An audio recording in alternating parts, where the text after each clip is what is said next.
세계 주요국 정상들이 일본 오사카에 모였습니다. 내일 개막하는 G20 정상회의, 최대 관심사는 미중 무역 갈등의 귀추이고 우리에게는 한반도 문제 실마리가 나올 것인지도 못지않게 중요합니다. 목요일 뉴스나이트 시작합니다. 오늘의 주요 뉴스부터 보시겠습니다. 문재인 대통령이 G20 정상회의가 열리는 일본 오사카에서 시진핑 중국 국가주석과 정상회담을 했습니다. 시진핑 주석은 김정은 국무위원장의 비핵화 의지에 변함이 없다는 뜻을 전했다고 청와대가 밝혔습니다. 트럼프 미국 대통령의 주말 방한을 앞두고 스티븐 비건 대북정책 특별대표가 서울에 왔습니다. 북미 실무 대화가 재개될 것이란 관측 속에 북한은 미국의 태도 변화와 양보를 거듭 촉구했습니다. 민주노총 공공부문 비정규직 노조가 차별 철폐를 요구하며 다음 달 3일부터 4일간 총파업에 들어가기로 했습니다. 실제 파업이 이루어질 경우 학교 급식 대란이 우려됩니다. 패스트트랙 전국에서 각종 혐의로 고소 고발된 한국당 의원들에게 경찰이 소환을 통보하자 한국당 지도부는 응할 수 없다며 반발했습니다. 국회 본회의 개최를 놓고도 여야가 맞서는 가운데 문희상 국회의장이 내일 여야 3당 원내대표와 회동합니다. 우리 공화당의 광화문 천막 자진 철거 시한이 지났지만 자진 철거는 이루어지지 않았습니다. 서울시는 신속하게 철거에 나선다는 방침이어서 또 한 차례 충돌이 우려됩니다. 송중기, 송혜교 부부가 1년 8개월 만에 파경을 맞았습니다. 갑작스러운 소식에 두 사람을 둘러싼 갖가지 설이 쏟아졌는데 소문에 거론된 인물들은 법적 대응을 예고했습니다. 내일 개막하는 G20 정상회의에 참석하기 위해 일본 오사카에 도착한 문재인 대통령이 첫 일정으로 시진핑 중국 국가주석과 정상회담을 했습니다. 시진핑 주석은 김정은 위원장의 비핵화 의지에 변함이 없다는 뜻을 전했고 문 대통령은 시 주석의 방북이 북미 대화의 모멘텀을 높였다며 북미 대화가 조속히 재개돼야 한다고 강조했습니다. 네, 취재기자 연결합니다. 신호 기자. 네, 오사카에 마련된 프레스센터입니다. 네, 문 대통령 오사카 도착하자마자 첫 번째 일정으로 시진핑 주석을 만났군요. 예, 문재인 대통령은 오늘 오후 일본에 도착하자마자 바로 시진핑 주석이 묵고 있는 호텔로 향했습니다. 다섯 번째 한중 정상회담을 첫 번째로 이 G20 정상회의 공식 일정을 시작한 겁니다. 이번 한중 정상회담에서는 지난주에 김정은 위원장을 만나고 온 시진핑 주석으로부터 북중 정상회담 결과를 전해 듣는 것이 가장 중요한 목표였습니다. 문 대통령은 모두 발언에서부터 지난주 방북 결과를 직접 듣게 된 점은 큰 의미가 있다면서 이번 회담을 통해 한반도와 영내 평화를 위한 협력 방안을 심도 있게 논의하자고 말했습니다. 문 대통령 발언 듣겠습니다. 지난주 주석님 취임 후 처음으로 북한을 방문하고 김정은 위원장과 회담하는 등 한반도의 완전한 비핵화와 항구적인 평화 정착을 위해 건설적인 역할과 기여를 해주고 계신 데 대해서 감사드립니다. 네, 오늘 회담에서 시진핑 주석이 문 대통령에게 김정은 위원장의 비핵화 의지에는 변함이 없다는 뜻을 전했다는 게 중요해 보이는데요. 네, 그렇습니다. 고민정 청와대 대변인이 회담이 끝난 직후 브리핑을 통해 시진핑 주석의 발언을 전했습니다. 이 시 주석은 평양에서 김정은 위원장을 만나봤더니 비핵화 의지에 변함이 없었다고 확인했습니다. 또 김 위원장이 새로운 전략 노선에 따른 경제 발전과 민생 개선을 위해 노력하고 있으며 이를 위해서는 외부 환경이 개선되기를 원하고 있다고 전했습니다. 하노이 북미 정상회담이 합의 없이 끝나면서 대북 제재 완화에 진전이 없는 부분을 지적한 것으로 해석됩니다. 시 주석은 또 김 위원장이 대화로 이 문제를 풀고 싶다고 한다면서 합리적 방안이 조속히 모색되길 희망했으며 이 한국과도 화해 협력을 추진할 용의가 있음을 밝혔고 또 한반도에서 대화 추세는 변하지 않을 것으로 자신은 판단했다고 설명했습니다. 이와 관련해 청와대 관계자는 시 주석이 3차 북미 정상회담을 지지한다면서 북미 양측이 유연성을 보여 대화가 이루어지기를 기대했다고 밝혔습니다. 문재인 대통령도 북중 정상회담과 북미 친서 교환 등은 북미 대화의 모멘텀을 높였다고 생각한다면서 조속히 대화가 이루어지기를 희망한다고 말했습니다. 네, 그리고 사드 문제 해결에 대한 시진핑 주석의 요구도 잠깐 나왔다고요? 예, 시진핑 주석이 문재인 대통령에게 먼저 이 사드 문제 얘기를 꺼냈습니다. 이 시 주석이 사드 배치 문제 해결을 요구하자 문재인 대통령은 그렇게 하기 위해서라도 비핵화 문제가 해결돼야 한다고 답했다고 청와대는 설명했습니다. 양 정상은 이와 함께 한중 FTA 후속 협상과 관련해서 지속적인 협력을 기대했고 시 주석은 다자 무역은 양국의 이익뿐만 아니라 세계 이익과 직결되어 있다면서 원칙을 갖고 긴밀히 협의하는 것이 중요하다고 답했습니다. 미세먼지 문제도 논의됐습니다. 문 대통령은 미세먼지 문제 해결에 양국이 함께 협력하자면서 두 나라 정부가 협력하는 모습을 보이는 것만으로도 긍정적인 영향을 줄 수 있을 것이라고 말했고 시 주석도 환경 보호에 중국이 10배의 노력을 기울이고 있다면서 적극 협력하겠다고 약속했습니다. 양국 정상은 시 주석의 방안과 관련해서 외교 채널을 통해 협의해 나가기로 의견을 모았습니다.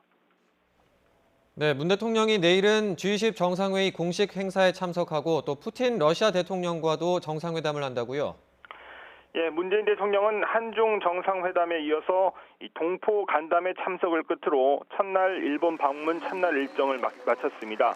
내일은 오전부터 G20 정상회의 공식 행사에 참석합니다. G20 정상회의 기간 문 대통령의 연설은 두 차례 예정돼 있습니다. 내일은 무역 마찰 등 글로벌 현안에 대한 G20 차원의 공조를 그리고 모레는 지속 가능한 번영을 위한 국제 협력을 주제로 연설합니다.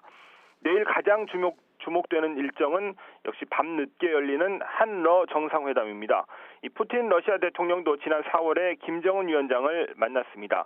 내일 한러 정상회담에서도 양국이 파악한 북한의 입장을 공유하고 비핵화 대화 재개 방안을 모색할 것으로 보입니다. 최근 김정은 위원장이 러시아, 중국과 잇따라 정상회담을 가지면서 한반도 비핵화 대화 구도가 다자 구도로 확대되고 있다는 관측도 나오고 있습니다. 청와대는 기본적으로 북미 대화가 가장 중요하고 비핵화 성과 역시 북미 대화에서 나온다는 입장인데 이 중국 또 러시아 정상과의 만남을 통해서 이 북한이 비핵화를 실현할 수 있는 안보 환경을 만들고 그리고 공간을 확보하는 것이 지금 가장 중요한 역할이라고 보고 있습니다. 지금까지 오사카에서 YTN 신호입니다. 이번 주말 열리는 한미 정상회담을 앞두고 비핵화 협상 관련 의제를 조율하기 위해 스티븐 비건 미 대북정책 특별대표가 방한했습니다. 비건 대표가 방한 기간에 북측 인사와 접촉할지도 관심이 쏠렸었는데 일단 가능성은 크지 않아 보입니다. 한현희 기자의 보도입니다. 트럼프 대통령보다 이틀 앞서 서울에 도착한 스티븐 비건 대북정책 특별대표. 기자들의 질문에는 아무런 답변 없이 웃으며 손을 흔들고 공항을 빠져나갔습니다. 비건 대표는 내일 오전 10시에 외교부 청사에서 카운터파트인 이도훈 외교부 한반도 평화교섭 본부장과 만나 북핵 수석대표 협의를 진행합니다. 이 자리에서 한미 정상이 논의할 대북 의제를 최종 조율할 전망입니다. 동협의에서 북미 대화 재개 등 한반도 평화 프로세스의 실질적 진전을 위한 양국 간 공조 방안에 대해 심도 있는 협의를 가질 예정입니다. 이후 통일부 등 유관부처 관계자들을 만나 면담할 예정입니다. 정의용 청와대 국가안보실장과 김현종 안보실 2차장이 G20 정상회의에 참석하는 문재인 대통령을 수행하느라 부재 중이지만 청와대를 예방할 가능성도 배제할 수 없습니다. 꾸준히 언급됐던 북측과의 접촉은 실현 가능성이 작다는 것이 외교 소식통들의 견해입니다. 외교부 당국자는 방한한 비건 대표가 서울을 벗어나는 일정은 없는 것으로 안다고 밝혀 판문점 등을 방문할 가능성은 높지 않아 보입니다. 다만 북측 인사와 접촉하지 않더라도 북한을 향해 실무 협상을 재개해야 한다는 메시지를 보낼 것으로 예상됩니다. YTN 한현입니다.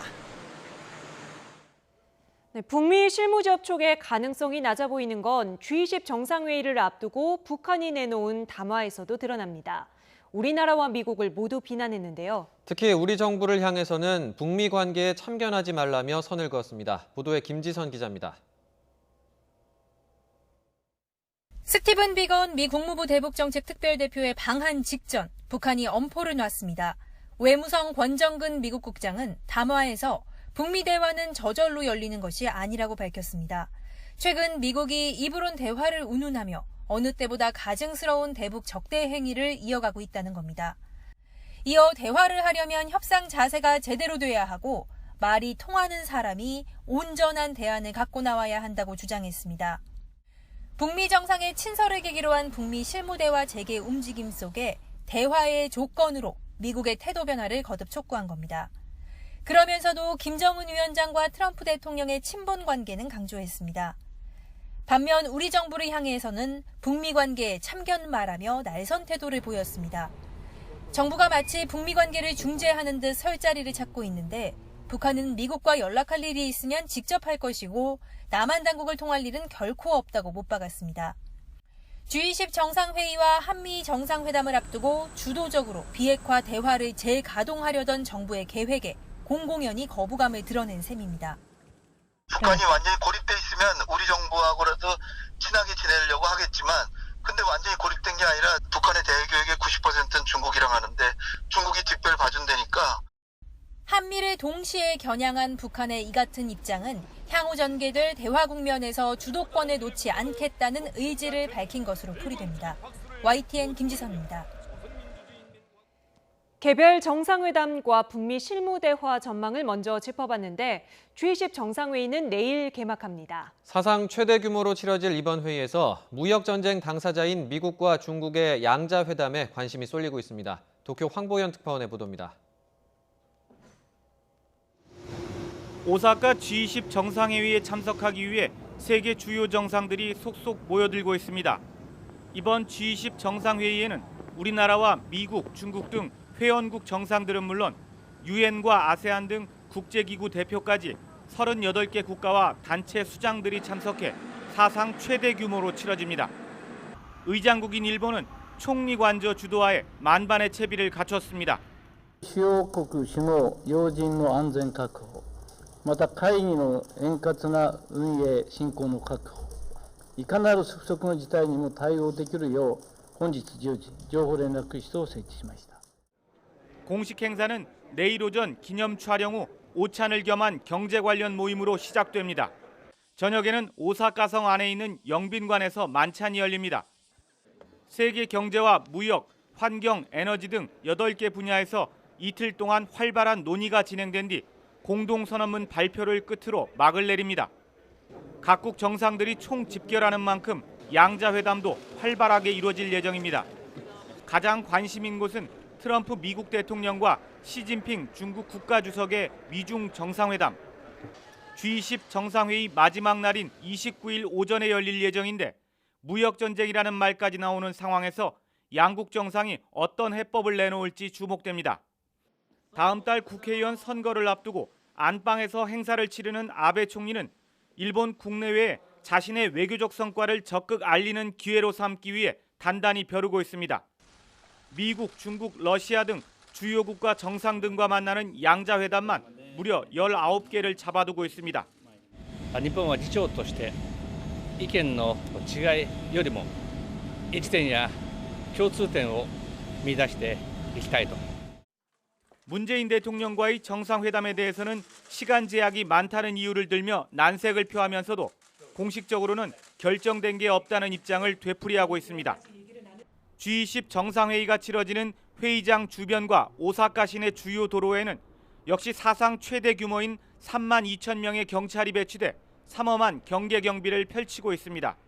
도쿄에서 YTN 황보현입니다. 민주노총 공공부문 비정규직 노조가 다음 달 3일부터 5일까지 사흘 동안 연대 총파업을 선언했습니다. 조합원 중에는 학교 비정규직 노동자가 가장 많아서 당장 급식과 돌봄 교실 운영 차질이 우려됩니다. 김종균 기자입니다. 민주노총 산하 공공부문 비정규직 노조가 총파업 찬반 투표를 벌인 결과 10만 명 중 70%가 찬성했습니다. 따라서 민주노총 공공부문의 20만 노동자들은 7월 3일부터 총파업에 돌입하기로 결정되었음을 분명히 선언합니다. 공공부문 비정규직의 연대 총파업은 사상 처음입니다. 파업에는 학교 비정규직 노동자 9만 명을 포함해 공공부문 비정규직 10만 명 이상이 참여할 것으로 예상됩니다. 파업 첫날인 3일에는 서울 광화문 광장에서 6만여 명이 참석하는 대규모 집회도 열 계획입니다. 특히 일상생활과 밀접한 학교 비정규직이 파업에 나섬에 따라 일부 학교의 급식과 방과 후 돌봄 교실의 차질이 예상됩니다. 그리고 특히 급식과 돌봄 여기를 시작으로 모든 학교를 멈출 수 있게끔 준비를 마쳤습니다. 비정규직 파업이 일주일도 남지 않음에 따라 각 시도 교육청은 단계별 비상대응 방안을 마련 중입니다. 파업 참가 여부와 참가 비율에 따라 급식 식단 간소화를 우선 고려하고 가정에서 도시락을 지참하게 하거나 학교에서 빵, 우유 등 대체품을 제공하고자 준비하고 있습니다. 비정규직 노조는 기본급 6.24% 인상과 정규직과 차이가 나는 수당과 상여금 등 복리후생비의 차별 철폐를 요구하고 있습니다. 하지만 정부는 현실적으로 한 번에 수용하기에는 어려운 요구라고 선을 긋고 있어 학교 현장의 혼란은 불가피해 보입니다. YTN 김유길입니다. 국회 앞 불법 시위를 주도한 혐의를 받는 김명환 민주노총 위원장이 구속 엿새 만에 풀려났습니다. 법원이 조건부 석방을 결정했는데 최악으로 치닫던 노정 갈등에도 영향을 미칠지 주목됩니다. 이경국 기자의 보도입니다. 김명환 민주노총 위원장이 다소 초췌해진 모습으로 구치소를 나섭니다. 지난 21일 구속된 이후 엿새 만입니다. 김 위원장은 경찰과 검찰의 무리한 수사가 확인된 셈이라며 목소리를 높였습니다. 총파업을 결정한 공공부문 비정규직 노조를 거론하며 주어진 책임을 흔들림 없이 수행하겠다고 강조했습니다. 또 그 노동자들이 정규직화가 되는 날까지 민주노총은 흔들림 없이 자신의 사회적 책무 업무를 다해 나갈 것을 말씀드리겠습니다. 앞서 민주노총은 구속이 합당한지 다시 심사해달라며 구속 적부심사를 청구했고 법원은 석방을 결정했습니다. 재판부는 증거 인멸의 우려가 없고 증인에게 해를 입힐 우려가 없다고 판단했습니다. 그러면서 현금 3천만 원을 포함한 보증금 1억 원, 법원 허가에 따른 주소지 이전 등을 석방의 조건으로 달았습니다. 김 위원장은 지난해와 올해 4차례에 걸쳐 국회 앞 불법 집회를 주도한 혐의를 받습니다. 경찰은 최근 김 위원장에 대한 조사를 마치고 기소 의견으로 검찰에 넘겼습니다. 보고라든지 지시에 따라 볼만한 정황이 있는 문건들이 다수 확보됐어요. 민주노총은 김 위원장이 구속된 이후 긴급 대책회의를 열어 정부를 노동탄압 정권으로 규정하고 전면 투쟁을 선포했습니다. 구속 이후 최악으로 치닫던 정부와 노동계의 갈등이 법원의 석방 결정으로 새 국면을 맞을 수 있을지 주목됩니다. YTN 이경국입니다. 오늘 오후 6시가 자진 철거 시한이었습니다. 지금 광화문 광장에 무단 설치돼 있는 우리공화당 천막 이야기인데요. 천막은 지금 이 시간에도 그대로 있습니다. 서울시가 2차 강제 철거 초읽기에 들어갔습니다. 류충섭 기자입니다. 우리공화당 당원과 지지자 수백 명이 광화문 광장에 속속 모여듭니다.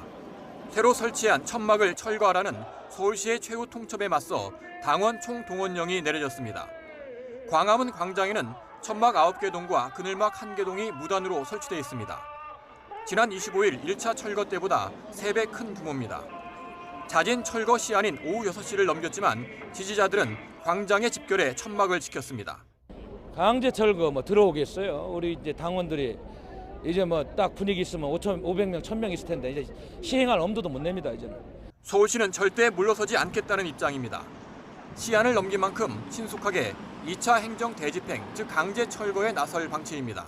사실 그 절차적으로도 불법일 뿐만 아니라 실제 설치된 이후에 그 시민들의 불편과 그다음에 항의를 또 민원을 저희들이 많이 받은 상황입니다. 특히 1차 철거 5시간 만에 천막이 다시 세워짐에 따라 이번엔 재설치를 원천 봉쇄하기로 했습니다. 이를 위해 경찰에 광화문 광장 일부 구역에 대한 시설물 보호 요청을 했습니다. 경찰이 광장 일대를 24시간 경비하는 것은 물론 천막 설치에 필요한 물건 반입을 맡게 됩니다. 행정 대집행이 초읽기에 들어간 가운데 우리 공화당 지도부가 오는 29일과 30일 트럼프 미국 대통령 방한 기간에는 천막을 철거하는 방안을 논의하고 있어 막판 변수가 될 전망입니다. YTN 유충섭입니다. 자유한국당을 제외한 여야 사당이 예정대로 내일 국회 본회의를 열기로 했습니다. 앞서 국회 정상화 합의를 한 번 뒤집었던 한국당은 여야 합의 없는 본회의 개최는 불법이라며 거세게 반발했습니다. 차정윤 기자입니다. 합의문 번복 사태 이후 자유한국당을 뺀 야 3당과 국회문을 연 더불어민주당은 예정대로 본회의를 강행하기로 했습니다. 우선 민주당 몫인 상임위원장부터 새로 뽑고 이달 말로 기한이 종료되는 정치개혁 사법개혁 특별위원회 활동기간 연장 문제도 결론을 짓겠다며 최후 통첩을 보냈습니다. 합의문에 의거해서 내일 본회의에서 상임위원장과 예결위원장의 선출을 추진하겠습니다. 중재자를 자처한 바른미래당도 본회의에서 특위 연장을 검토하겠다며 힘을 보탰습니다. 국회법상 가능한 모든 방법들을 동원해서 6월 임시국회 의사 일정을 지켜나가겠다는 것을 다시 한번 밝힙니다. 궁지에 몰린 한국당은 여야 모두 합의하지 않은 본회의를 진행한 전례가 없고 강행은 불법이라며 강하게 반발하고 있습니다. 다만 당초 정개특위, 사개특위 구성이 잘못됐다며 위원장 교체와 소속위원 수 조정이 있다면 특위 연장에 동의하겠다고 밝혔습니다. 어디 지금 함부로 날치기 통과 준비하고 있어? 날치기 통과 준비하지 마요. 잘못된 위원장 때문에 사태가 여기까지 왔다 이런 취지의 발언을 했는데 시각 차이가 그렇게 큰 거예요. 이런 시각 차이가 있을 때는 국회법 절차에 따라서 진행을 하면 되고. 국회 파행 장기화 우려 속에 국회의장 주재로 한 여야 원내대표 회동에 이어 바른미래당 오신환 원내대표도 나경원, 이인영 원내대표와 차례로 만나 논의했지만 결국 간극은 좁혀지지 못했습니다. 이런 가운데 한국당 내부에서는 여전히 우세한 강경론 속에 조건 없는 국회 증언론도 거론되면서 양상은 집안 싸움으로 번지는 모양새입니다. YTN 차정윤입니다. 문희상 국회의장이 본회의 강행 여부를 둘러싼 여야 대치와 관련해 여야 3당 원내대표와 내일 만납니다. 문희상 의장은 오늘 민주당 이인영 원내대표를 만나 여야 합의가 최선이라면서 오늘 밤을 새워서라도 한국당과의 최종 합의를 주문했다고 이 원내대표가 전했습니다. 경찰이 패스트트랙 전국에서 고발당한 자유한국당 의원들에게 소환 조사를 통보했습니다. 한국당 지도부는 소환에 응할 수 없다며 강경한 태도를 보였는데요. 하지만 무작정 조사에 불응하기도 그렇다고 조사에 응하기도 부담스러운 상황이라서 고민이 깊은 모습입니다. 김주영 기자의 보도입니다. 자유한국당 의원들이 바른미래당 최입의 의원실에 몰려들었습니다. 엄용수 의원은 최 의원을 붙잡고 이양수 의원과 정가윤 의원이 문 앞을 지키는 것도 모자라 여상규 의원은 의자를 끌어옵니다. 패스트트랙 처리가 첨예한 쟁점이던 지난 4월 최 의원이 국회 사법개혁특위 회의에 참석하지 못하게 하려는 것이었습니다. 저는 여기 창문을 뜯어서라도 나갈 수 있도록 지금 경찰과 소방에게 요청을 하려고 합니다. 경찰이 최 의원실 보좌관을 참고인 조사한 데 이어 엄 의원 등 감금 혐의로 고발된 한국당 의원 4명에게 소환을 통보하자 당 지도부는 강하게 반발했습니다. 나경원 원내대표는 패스트트랙 강행 처리로 원인을 제공한 민주당 측을 먼저 조사해야 한다며 경찰 소환에 불응할 것이라고 선을 그었습니다. 바로와 해머를 동원한 폭력 진압부터 수사하십시오. 그러면 우리 당도 당당하게 조사받겠습니다. 소환 대상인 한국당 의원도 지도부의 지침이 있지는 않았지만 불응할 방침이라고 밝혔습니다. 더구나 최 의원이 직접 고소한 것도 아닌 만큼 조사에 나갈 이유가 없다는 겁니다. 이처럼 한 목소리로 강경한 태도를 내보였지만 실제로는 향후 대응책이 마땅치 않아 소갈이가 심해지고 있습니다. 시작은 감금 혐의에 대한 조사이지만 국회 선진화법 수사까지 본격화될 경우 당과 의원 개인의 부담은 더 커질 수밖에 없습니다. 그렇다고 무작정 조사를 거부하기에는 법 절차를 무시한다는 역풍을 피하기 어렵습니다. 나경원 원내대표는 경찰의 정당한 법 집행을 가로막는 무소불위의 정치쇼를 감행하려 하고 있습니다. 이런 가운데 피해자인 최 의원은 당시 불법 행위가 있었던 것은 분명하다며 이에 따른 응분의 책임을 져야 한다고 강조했습니다. 4명을 시작으로 앞으로 점차 많은 의원들의 소환 통보가 이어질 예정인 가운데 한국당 지도부의 대처에 따라 책임론이 불거질 가능성도 제기됩니다. YTN 김주영입니다. 자유한국당 황교안 대표가 언론이 좌파에 장악돼 있다며 불만을 드러냈습니다. 한국당이 실수하면 크게 보도되고 좋은 내용은 하나도 보도되지 않아서 한국당은 잘못만 하는 것처럼 비춰진다는 건데요. 황 대표의 말 직접 들어보시죠. 언론이 좌파에 장악돼 있다는 것이죠. 그래서 우리가 좋은 메시지를 내놓으면 하나도 보도가 안 됩니다. 실수하면 크게 보도가 됩니다. 그래서 우리 당이 하는 일은 다 잘못하는 것이고 국민들에게 좀 좋지 못하게 비칠 수 있는 이런 모습들이 많이 노출되고 또 우리 잘하고 있는 것들은 보도가 전혀 안 되고 이런 측면이 있기 때문에 그럴수록 더 우리가 시민사회와의 긴밀한 소통과 커뮤니케이션이 필요하다 하는 점을 말씀을 드립니다. 드라마 속 사랑이 현실에서 맺어지며 송송 커플로 사랑받은 배우 송혜교와 송중기 씨 부부가 파경을 맞았습니다. 이른바 세기의 결혼식을 올린 지 1년 8개월 만입니다. 박서경 기자가 보도합니다. 법원에 이혼 조정 신청서를 접수한 건 배우 송중기입니다. 송중기는 법률 대리인을 통해 좋지 않은 소식을 전해 죄송하다면서 잘잘못을 따지기보다는 원만히 절차를 마무리하길 희망한다고 전했습니다. 그러면서 앞으로 지금의 상처에서 벗어나 연기자로서 작품 활동에 최선을 다하겠다고 덧붙였습니다. 이에 송혜교 소속사 측도 서둘러 관련 입장문을 내놨습니다. 소속사는 송혜교가 남편과 신중한 고민 끝에 이혼 절차를 밟게 됐다고 밝혔습니다. 사유는 성격 차이로 양측이 둘의 다름을 극복하지 못해 부득이하게 이런 결정을 내리게 됐다며 심려를 끼쳐 죄송하다고 했습니다.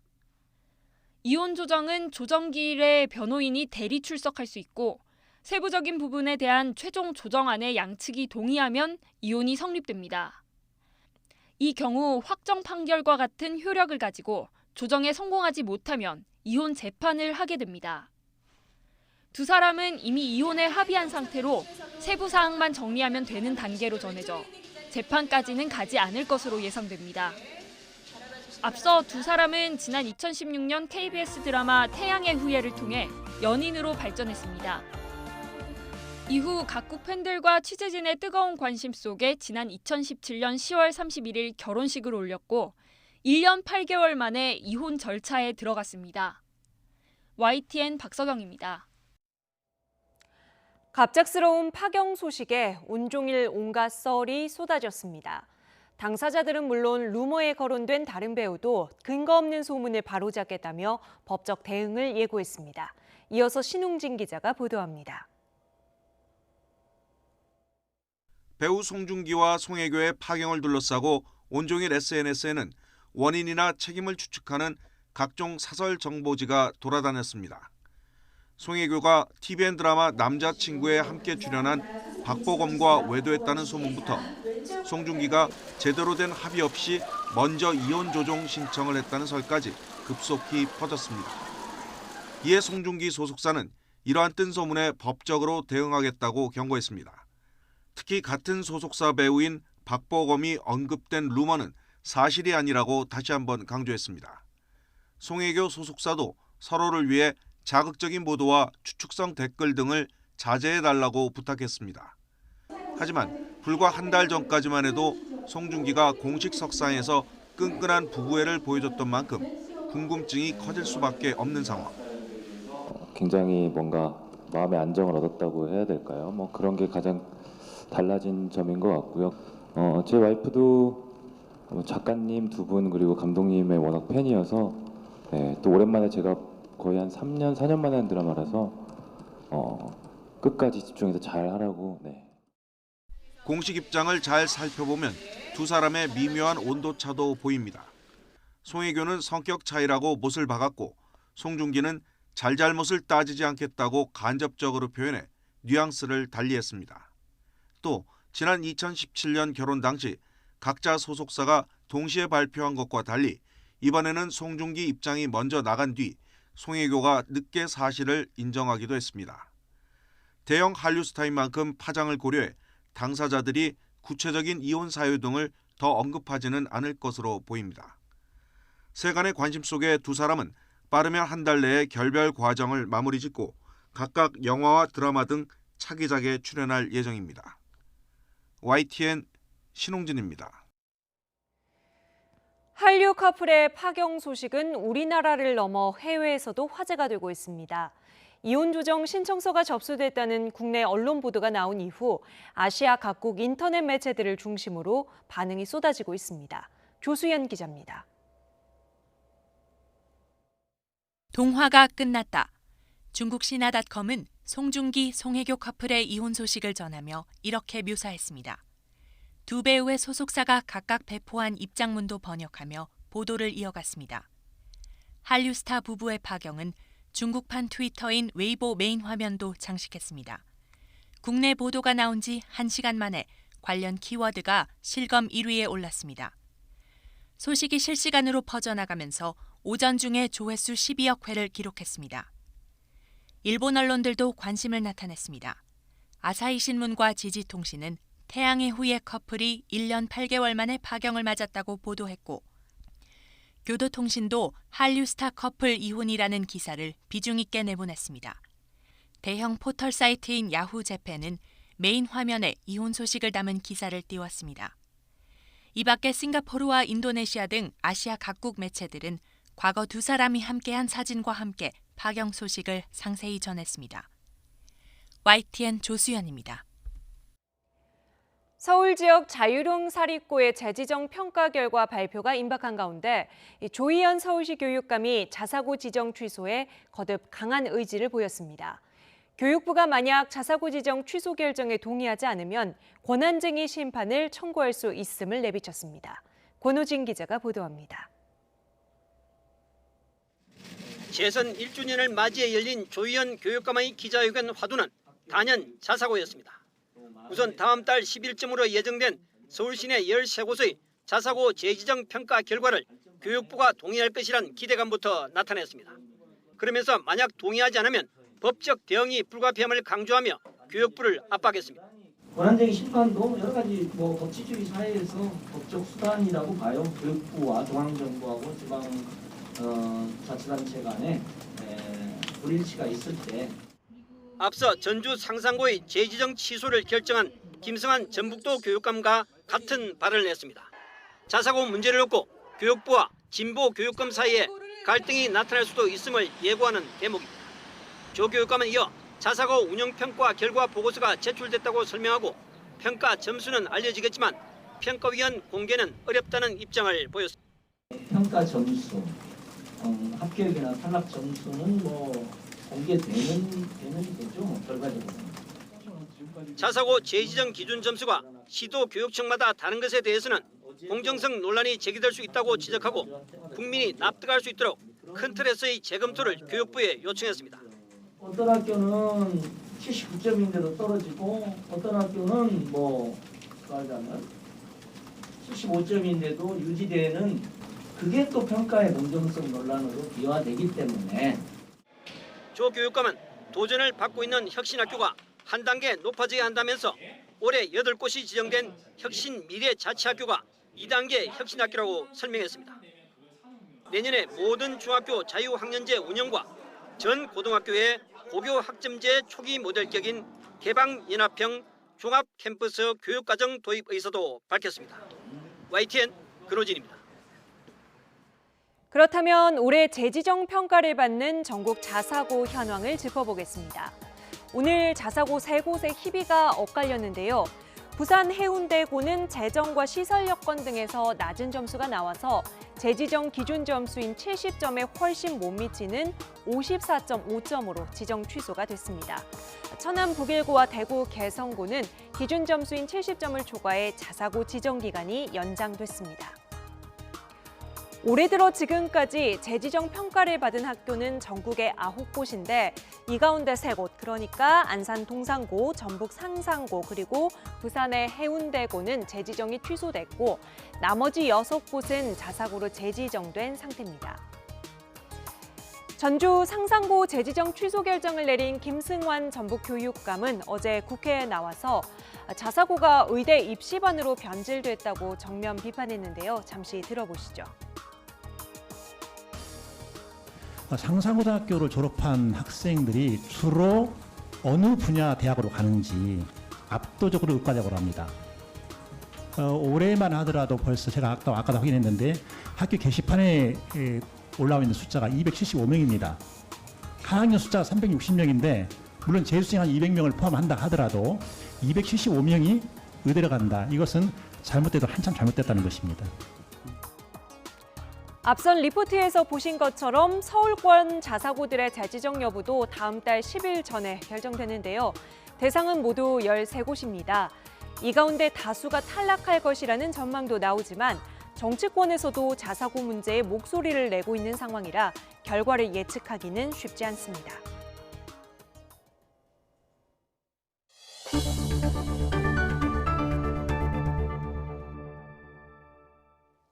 네, 서울 인구 1000만이라는 표현이 옛말이 된 지 오래죠. 30년쯤 뒤에는 서울 인구가 830만 명에 불과할 거란 전망이 나왔습니다. 이사 등 인구 이동 요인도 있지만 저출산, 고령화로 인한 인구 감소의 영향도 무시할 수 없는데요. 우리나라의 65세 이상 고령 인구가 1,900만 명에 육박할 거란 전망도 나왔습니다. 30년 사이에 1,100만 명 이상 고령 인구가 증가하는 건데요. 반대로 학생 수는 크게 줄어듭니다. 30년 뒤 학령 인구가 지금보다 38%나 감소할 거란 분석이 나왔습니다. 통계청의 인구 전망을 오인석, 김승재 기자가 이어서 보도합니다. 지난 2017년 5,136만 명이던 국내 총인구, 30년 후인 2047년에는 245만 명이 줄어든 4,891만 명이 될 것으로 통계청은 예측했습니다.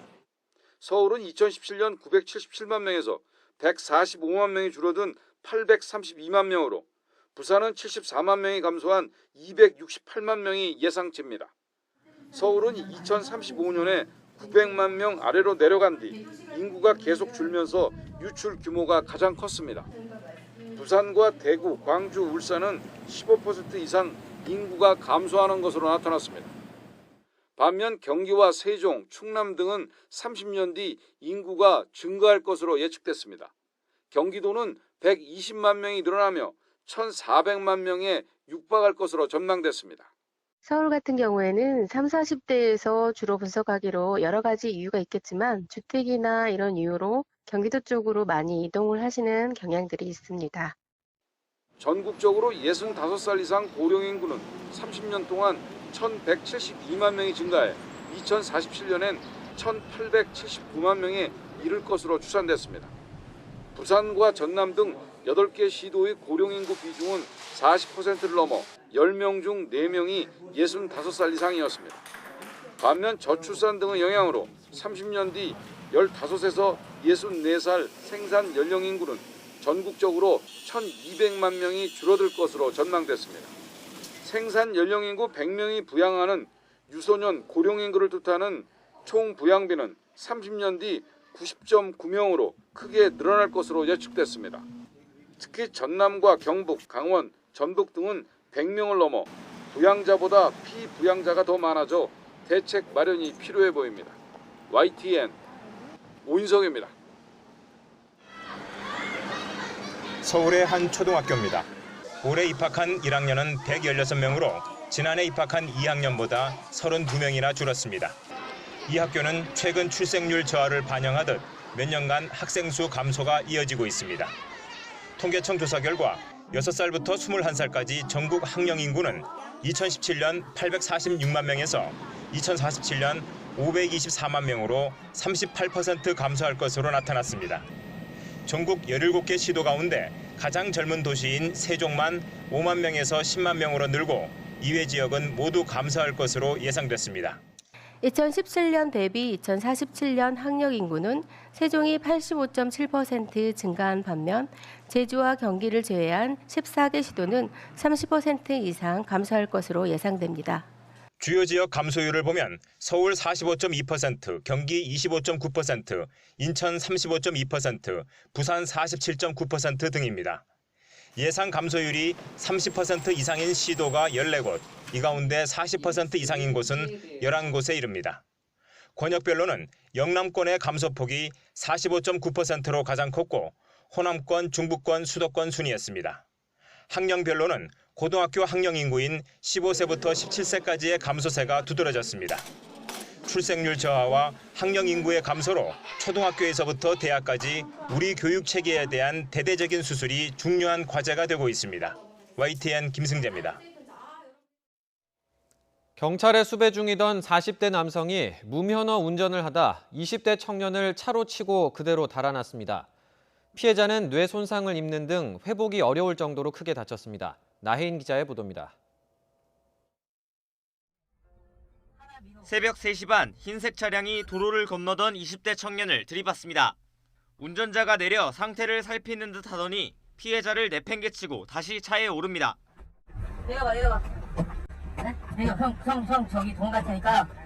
함께 타고 있던 지인을 내리게 한 뒤 빠른 속도로 사고 현장을 벗어납니다. 운전자는 41살 김모 씨.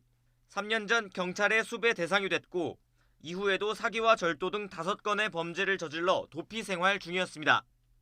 사람이 보겠지 하고 있었는데 가운데쯤에 오니까 그 차가 그냥 그대로 가서 받더라고요.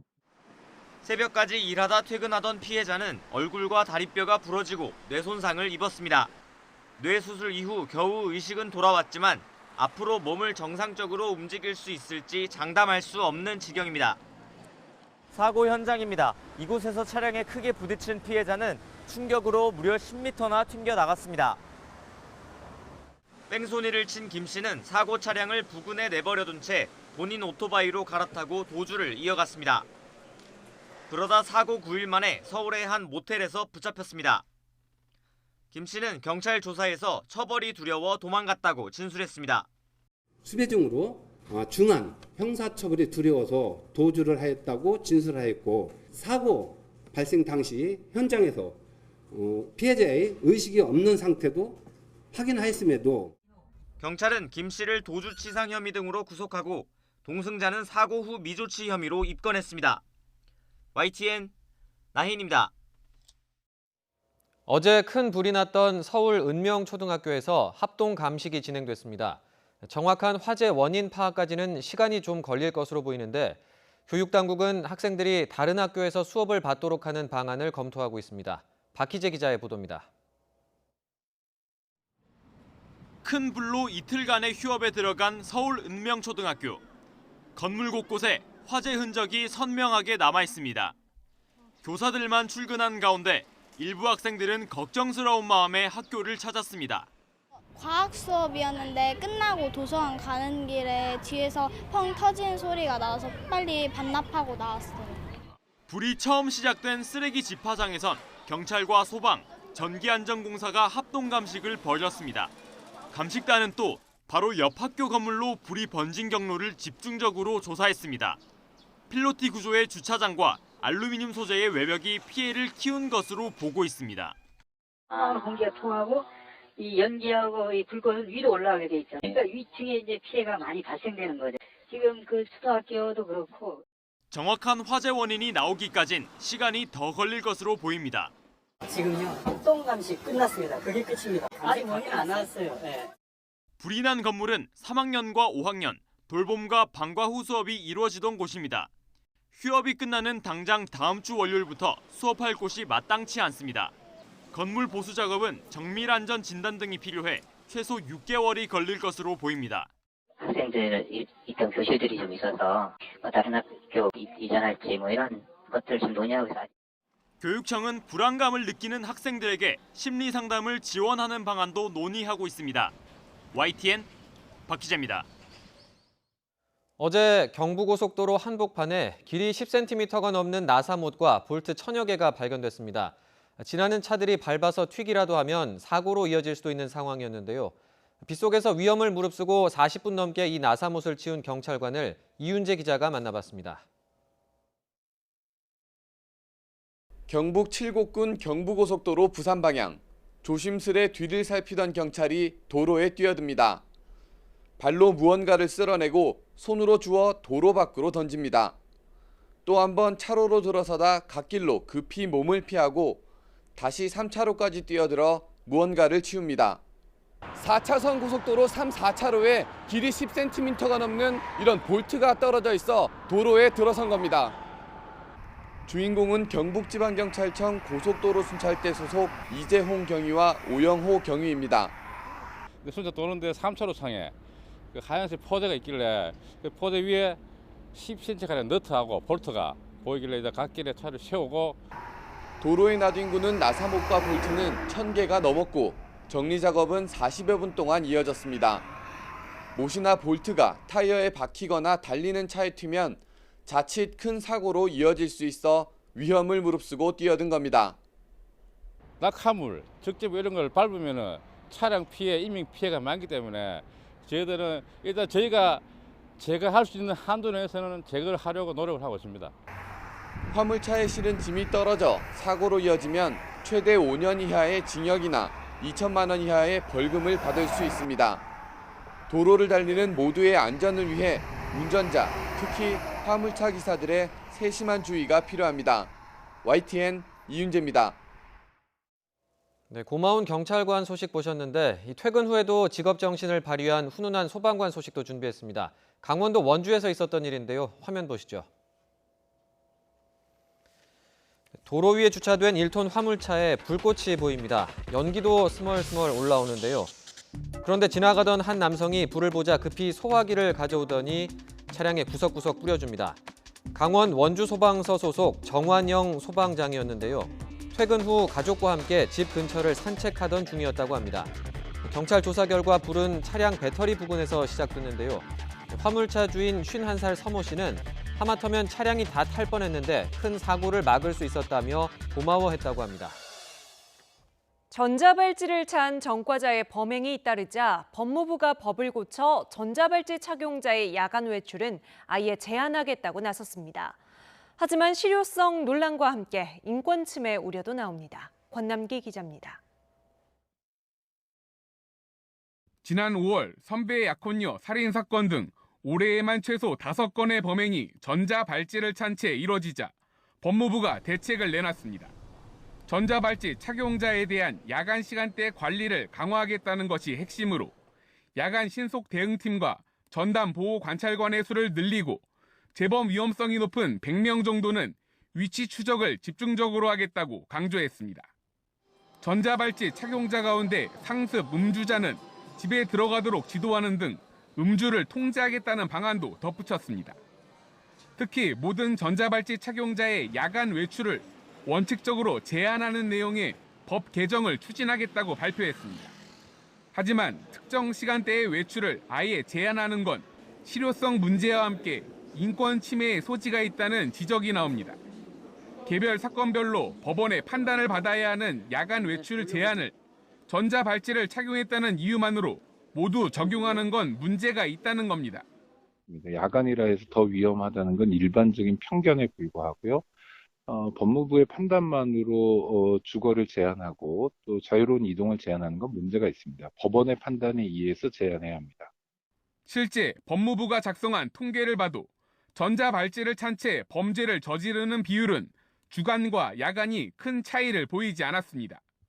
법무부는 이에 대해 성폭행 등 강력범죄의 경우 야간 발생이 2배 가까이 많은 경우도 있다고 설명했습니다. 또 법안 마련 과정에서 각계의 의견을 수렴해 인권 침해 소지와 재범 방지의 실효성을 따져나가겠다고 밝혔습니다. YTN 권남기입니다. 성관계 동영상을 불법으로 촬영하고 유포한 혐의를 인정한 가수 정준영 씨가 추가로 기소된 준강간 혐의는 부인했습니다. 정 씨의 변호인은 서울중앙지방법원에서 열린 공판준비기일에서 성관계한 사실은 인정하지만 다른 피고인들과 준강간을 계획한 적이 없고 피해자가 한거 불능 상태도 아니었다며 이같이 밝혔습니다. 함께 재판을 받게 된 가수 최종훈 씨도 공소 사실을 모두 부인하며 특히 피해자와의 성관계 사실 자체가 없었다고 주장했습니다. 공판 준비기일이라 피고인 출석 의무는 없지만 재판에는 정준영 씨와 최종훈 씨가 모두 출석해 법정에서 마주했습니다. 병역 신체 검사를 앞두고 고의로 체중을 감량해 사회복무요원 판정을 받은 20대에게 집행유예가 선고됐습니다. 부산지법 형사 5단독 서창석 부장판사는 병역법 위반 혐의로 기소된 20살 A씨에게 징역 2년에 집행유예 2년을 선고했다고 밝혔습니다. A씨는 지난해 2월부터 5개월 동안 사회복무요원 판정을 받기 위해 채소와 과일만 먹는 방법으로 체중과 체질량 지수를 떨어뜨려 현역 입대를 피한 혐의로 재판에 넘겨졌습니다. A씨는 체중을 감량해 군대에 가지 않았다는 글을 SNS에 올렸다가 한 네티즌의 신고로 덜미를 잡혔습니다. 웅진그룹이 수건이었던 코웨이를 되찾아온 지 불과 석 달 만에 다시 시장에 내놨습니다. 재무적 어려움 때문에 다시 매각하게 된 건데요. 웅진코웨이 브랜드를 앞세워 재도약에 나섰던 셀러리맨의 신화 윤석금 회장의 꿈은 또 좌절됐습니다. 신윤정 기자가 보도합니다.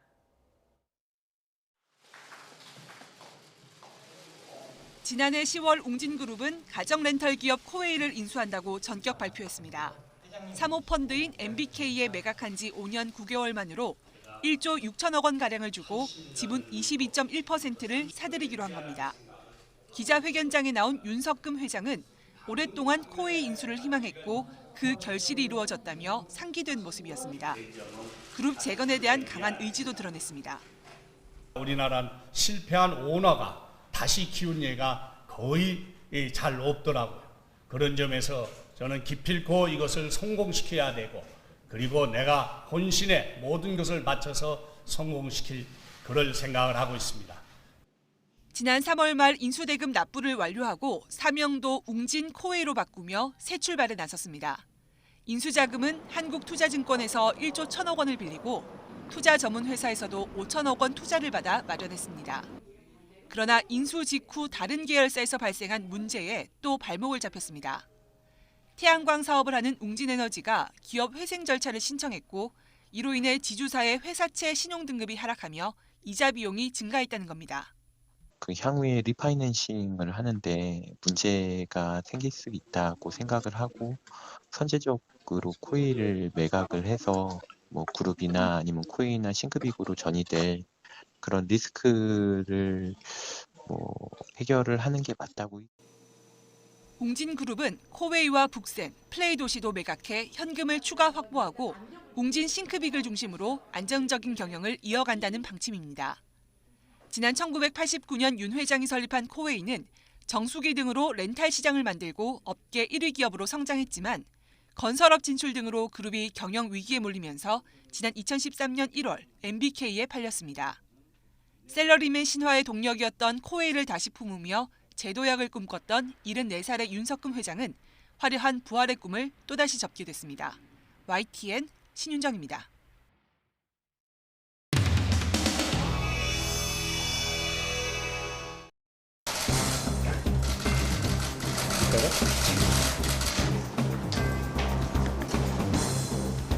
의석을 정돈해 주시기 바랍니다.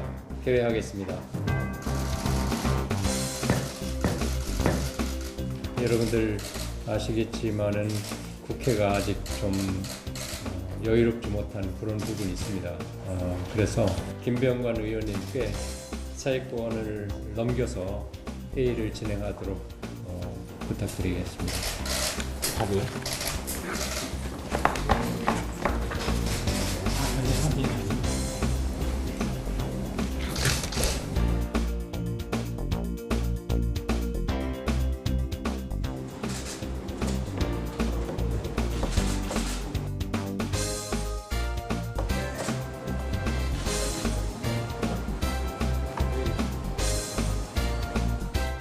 보건복지회를 개회하겠습니다. 오늘 의사 일정에 대한 아직 협의가 안 됐기 때문에 안건 심의는 할 수 없는 그런 상황입니다.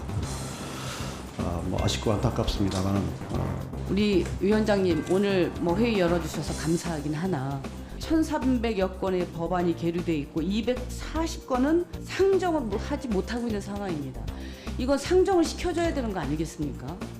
법안도 상정해 주시고 그리고 제대로 상임위에서 비록 자유한국당이 없다고 하더라도 우리가 회의를 진행할 수 있도록 위원장님께서 협조해 주십니다. 이 바늘방석에 앉아있는 그런 심정입니다. 자, 다음은 우리 존경하는 장정숙 의원님 말씀하시고. 포항 지진 피해 지역 주민의 정신 건강을 위한 포항 트라우마 센터 예산을 비롯해서요 논의조차 시작하지 못하고 있는 실정입니다. 지금 상정조차 정신건강 관련 부분은 상정조차 되지 않는 그 법안 당의 입장 때문에 위원장님 오늘 감사드립니다만 힘드시면 제1교섭단체 간사에게 넘겨주십시오. 그러면 우리 의결까지 다 할 수 있습니다. 심사는 물론이고 의결 조정에서 다 됩니다. 못할 게 없습니다. 사회권을 넘겨주시든지 정 힘드시면 그렇게라도 좀 해주십사 하는 것입니다.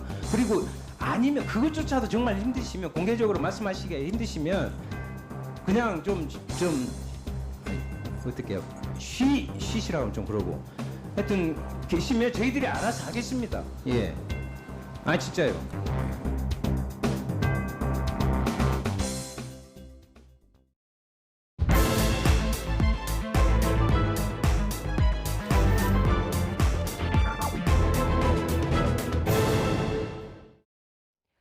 네, 엉덩이 춤이라는 단어를 종일 뉴스에서 또 검색어에서 보고 있으려니 당황스럽기 그지없습니다. 가요계도 아닌 정치권 뉴스에서요. 어제 자유한국당 행사에서 일부 여성 당원들이 보여준 공연, 당의 총선 승리를 바랐는지 모르겠지만 악재가 되고 있습니다. 나이트 포커스 양지열 변호사, 김병민 경희대 겸임교수와 함께합니다. 두 분 안녕하세요. 안녕하세요. 네, 어제 저녁 뉴스에서 보도가 됐는데요. 꼬박 하루가 지나는 동안 논란이 잦아들긴커녕 확산한 것 같습니다. 주제어 영상 먼저 보시죠.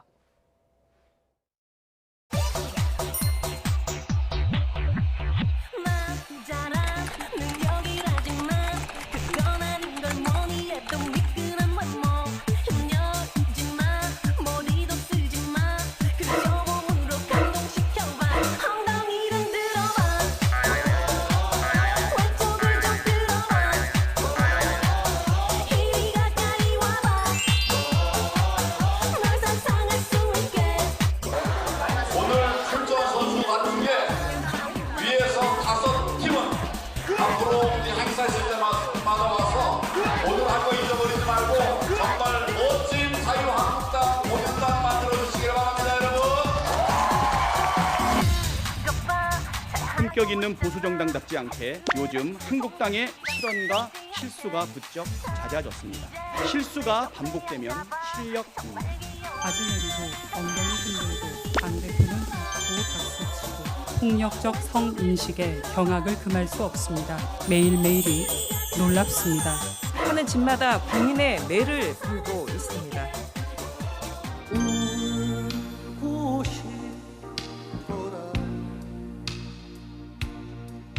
울고 싶어라 이 마음. 오늘 한거 잊어버리지 말고 멋진 자유한국당 공연당 만들어주시기 바랍니다, 여러분.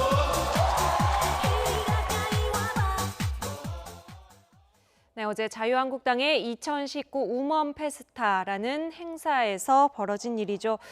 두 분은 일단 영상은 좀 어떻게 보셨습니까? 네, 보기 민망한 장면들이 있어서 많은 국민들의 눈살을 좀 찌푸리지 않았을까 싶은데요.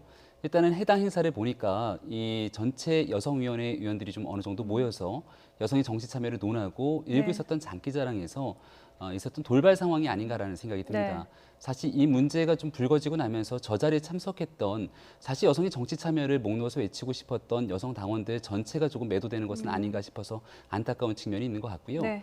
문제가 조금 불거지고 났을 때 행사장에서 이 내용을 조금 제지하고 이런 일이 재발되지 않기 위한 노력들이 있었다라면 이렇게 문제가 확산되지는 않았을 텐데 그렇게 좀 신속하게 여기에 대한 이 제어되는 모습들이 없었던 부분들이 약간의 논란을 더 키웠던 측면들이 있는 게 아닌가 싶습니다. 네. 많이 불편하죠. 사실 죄송하지만 편집 정말 잘 만들어 주셨는데 저 장면을 또 보기가 너무 힘들더라고요. 사실 이게 왜 이 말씀을 드리냐면 이렇게까지 그냥 제가 특별한 사람이 아니라고 저는 생각을 하는데 이 보통 사람이 그냥 눈으로 봤었을 때 이 불편한 걸 왜 저 자리에 계신 분들은 모르셨을까 하는 생각이 드는 겁니다. 저 장면이 보도가 된 것도 SNS를 통해서 공개가 됐고 주변에서 이 부분이 문제가 있다라고 하니까 갑자기 자유한국당에서 이게 문제가 있었던가 하고 다시 되돌아봤지 사실 그 자리에서는 아무도 그걸 눈여겨보지도 않았고 지적도 하지 않았다. 황교안 당대표 역시도 그거에 관한 문제의식을 전혀 못 느꼈다. 그리고 이후에 언론에서도 그렇고 다른 사회 분야에서도 비판이 이어지니까 거기에 대해서도 또 얘기를 하겠지만 그다지 이렇게 수용하는 자세를 보여드리고 네. 있지 않거든요. 뭐가 문제일까? 뭐 아직도 저는 답을 못 찾고 있습니다. 네, 장제원 의원은 페이스북에 울고 싶습니다. 이렇게 글을 올렸습니다. 당원들 또 의원들은 좀 지금 이 사태 좀 어떤 심정으로 보고 있을까요? 얼마 전에 자유한국당 이 나경원 원내대표가 최종적으로 합의를 했지만 의총에서 합의가 부결되지 않았습니까? 네. 그러니까 말 그대로 국회 정상화가 이루어져야 되는데 정상화가 이루어지지 못한 측면에 대해서 안타까워하는 국민들이 적지가 않습니다. 장제원 의원이 얘기하고 싶었던 측면은 이렇게 국회가 정상화되지 못하는 데도 이유가 있다는 겁니다. 네. 바로 이 패스트트랙 정국 때문에 한국당이 등원하지 못하게 되는 이유가 있다면 바깥에서 가열차게 투쟁하는 모습을 바탕으로 이 국회를 정상화시키기 위한 노력으로 국민들에 대한 설득의 과정이 있어야 되는데 여기서 발을 한 번, 두 번 잘못 디딜 때마다 결국 정당에 대한 이 매서운 국민들의 비판의 목소리를 쏟아지게 될 것이고 네. 국회에서 정상화를 요구하고 원하고 있는 일부 의원들 입장에서는 정말 울고 싶다라고 하는 메시지를 저렇게 전달할 수밖에 없다는 건데요. 네. 결국 지도부를 향해서 장제원 의원 등을 비롯한 일부 의원들이 제대로 당을 이끌었으면 좋겠다라는 비판의 메시지를 낸 것이 아닌가 생각이 됩니다. 네, 뭐 당 안에서 지금 국회 등원을 좀 요구를 하고 있는 장제원 의원이다 보니까 더 답답함을 느꼈을 것 같습니다. 여야 사당은 일제히 들고 일어났는데요. 각 당의 비판 좀 차례로 보고 오겠습니다. 한국당 여성당원 행사에서 의도하지 않은 민망한 퍼포먼스가 발생했습니다. 품격 있는 보수정당답지 않게 요즘 한국당의 실언과 실수가 부쩍 잦아졌습니다. 명심하기 바랍니다. 실수가 반복되면 실력입니다. 바지 내리고 엉덩이 흔들고 당대표는 웃고 박수치고 격려하고 자유한국당의 여성 행사에서 발생한 일입니다. 황교안 당대표는 박수갈채에 좀 더 연습하라는 격려도 아끼지 않았다고 하니 무슨 말이 더 필요하겠습니까? 정말 두 눈 뜨고 보기에 여성의 한 사람으로서 부끄럽고 민망하기 짝이 없었습니다. 도대체 자유한국당 하다 무슨 짓을 하고 있는 것입니까? 하는 짓마다 국민의 매를 벌고 있습니다. 네, 민주당에서 의도하지 않은 민망한 퍼포먼스가 발생했다. 그러니까 자유한국당의 좀 난처한 입장도 언급은 하고 있지만 지금 전체적으로 상당히 뭐 허탈한 이런 논평들이 나왔습니다. 뭐 그럴 수밖에 없고요. 뭐 성인지 감수성이라는 얘기도 했지만 그냥 뭐 저는 불편하다는 한마디 말씀으로 대신하고 싶어요. 근데 제 자리가 이제 우먼 페스트라는 이름을 네. 들고 특히 여성들을 중심으로 해서 어떤 사회적 뭐 소통이라고 해야 될까, 공감대 형성이라든가 기존의 자유한국당이 가지고 있는 지지를 좀 넓혀가기 위한 자리였다는 거 아니겠습니까? 그런데 그 자리에 한 1,600만 가량 있었다고 하는데 여성이 중심이 되어야 할 자리에 황교안 당대표 한 사람이 오히려 더 어떻게 보면 더 눈에 띄는 그런 모습을 보여줬고 거기에 한 차례의 돌발 행동이라고 했지만 저런 모습이 보여졌지만 아무도 그 부분에 대해서 지적을 하지 못했다는 것은 과연 폭을 넓히기 위한 행사였다고 봐야 되는 건지 아니면 한계를 드러냈다고 봐야 하는 행사였는 건지가 지금 혼란스러운 상황인 거죠. 네, 당 지도부는 그야말로 곤혹스러워하고 있습니다. 오늘 최고위 마치고 나온 대표와 원내대표 모두 기자들 질문에 즉답을 피했는데요. 직접 보시죠. 우먼 페스타에서 좀 논란이 있었는데 이 부분에 대해서 좀 입장을 밝히시나요? 어제 당에서 공식적인 입장을 밝혔습니다. 그것으로 대신하시면 될 것 같습니다. 네, 어제 당에서 공식 입장 밝힌 것으로 대신하겠다. 어떤 내용 담겨 있습니까? 한국당의 입장문에 따르면 사전에 예상치 못했던 돌발 행동이라는 겁니다. 그러니까 말 그대로 여성을 폄훼하거나 뭔가 다른 의도가 없었다라고 얘기를 하고 있는 것이고요. 늘 나오는 얘기처럼 본질을 훼손하고 있는 데서 깊은 유감이다라고 하는 이 공식적인 논평이 나오는 상황입니다. 네. 그러니까 말 그대로 여성들을 위한 행사였고 여기에는 특정 지역의 당원들, 문제가 됐던 당원들을 비롯한 전국 각지의 당원들이 모였던 행사이기 때문에 말 그대로 문제가 불거지지 않은 여러 당원들 입장에서는 네. 상당히 좋은 취지로서 행사를 했고 또 나름대로 장기자랑을 통해서 내년도 총선을 앞두고 서로를 격려하고 여성에 대한 공천제도를 조금 더 확대하자고 하는 취지가 있었는데 여기 이제 문제가 됐던 특정 사람들이 존재하는 것 아니겠습니까? 네. 이러한 내용들이 조금 당 전체가 뭔가 성인지 감수성이 굉장히 떨어지면서 이 모든 것들이 당 지도부의 책임인 것처럼 몰아가는 것들에 대한 조금 부담감들이 있는 상황인 것 같고요. 네. 하지만 그럼에도 불구하고 앞서 말씀드렸던 것처럼 일단은 문제가 발생하고 났을 때 이것을 누군가가 조금 더 적극적으로 제지해야 됐고, 이것이 지금 여성위원회 행사라면 이 행사를 총괄적으로 책임졌던 여성위원장이 먼저 나섰어야 되는데 그러지 못했던 측면들이 고스란히 그 부담이 다 황교안 대표 지도부에게 넘어가는 게 아닌가 싶습니다. 어제 행사장에서 누군가가 이제 다소 뭐 의욕이 넘치다 보니까 이런 부분 문제가 됐던 것 같다는 말을 누군가가 했다면 이 정도까지 논란이 번지지 않았을 거라는 생각도 드는데요.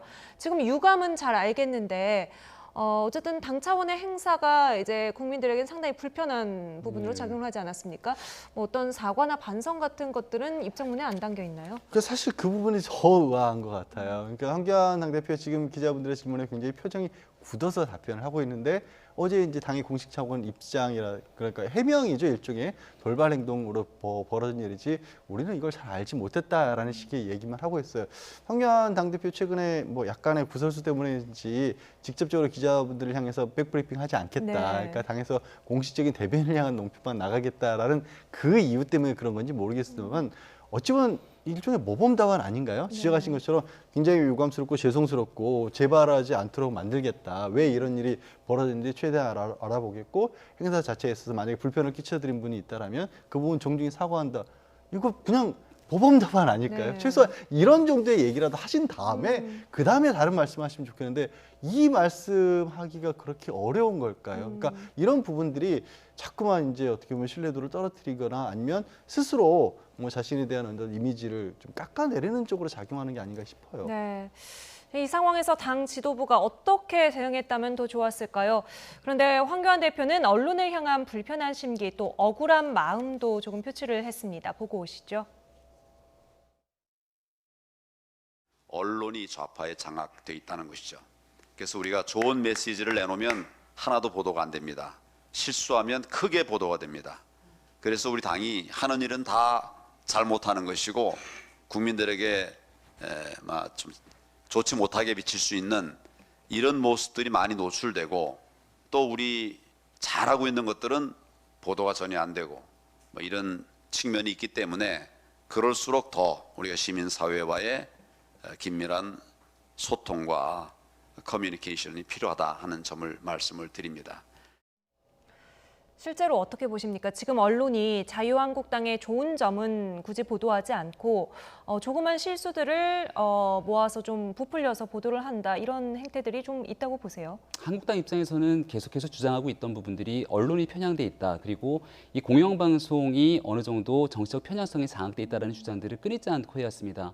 그러니까 이런 부분 속에서 정치적으로 이런 자유한국당, 특히 보수정당으로부터 공격을 당하지 않기 위해서는 사실 정치적 성향이 너무나 뚜렷한 김재동 씨 같은 인사가 KBS라고 하는 공영방송의 시사 프로를 계속해서 진행하고 있는 문제라든지 서울시에서 운영하고 있는 교통방송의 라디오 진행을 김어준 씨가 과거 같은 경우는 굉장히 정치적 편향성이 짙은 인물로 구분할 수 있는데 꽤 오랜 기간 동안 이와 같은 일들을 해오고 있기 때문에 한국당 입장에서는 그와 같은 방식으로 아마 대응하는 것이 아닌가라는 생각이 드는 지점이고요. 네네. 지금 성인지 감수성에 대한 이야기를 하고 있는데 얼마 전에 더불어민주당 김정우 의원 같은 경우는 옛 직장 동료를 성추행해서 사실상 조사를 받고 경찰에서 기소 의견으로 검찰에 송치게 됩니다.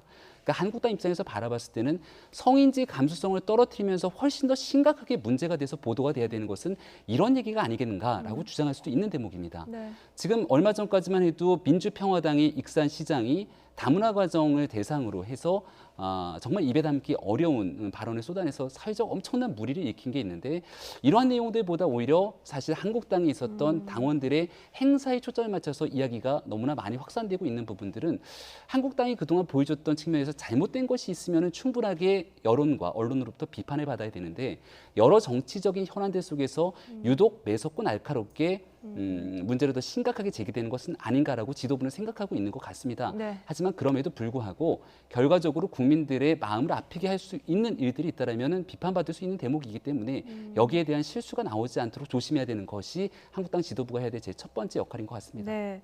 양 변호사님은 어떻게 보세요? 언론이 편향됐습니까? 한국당에서 요새 유독 실수나 사고가 많은 겁니까?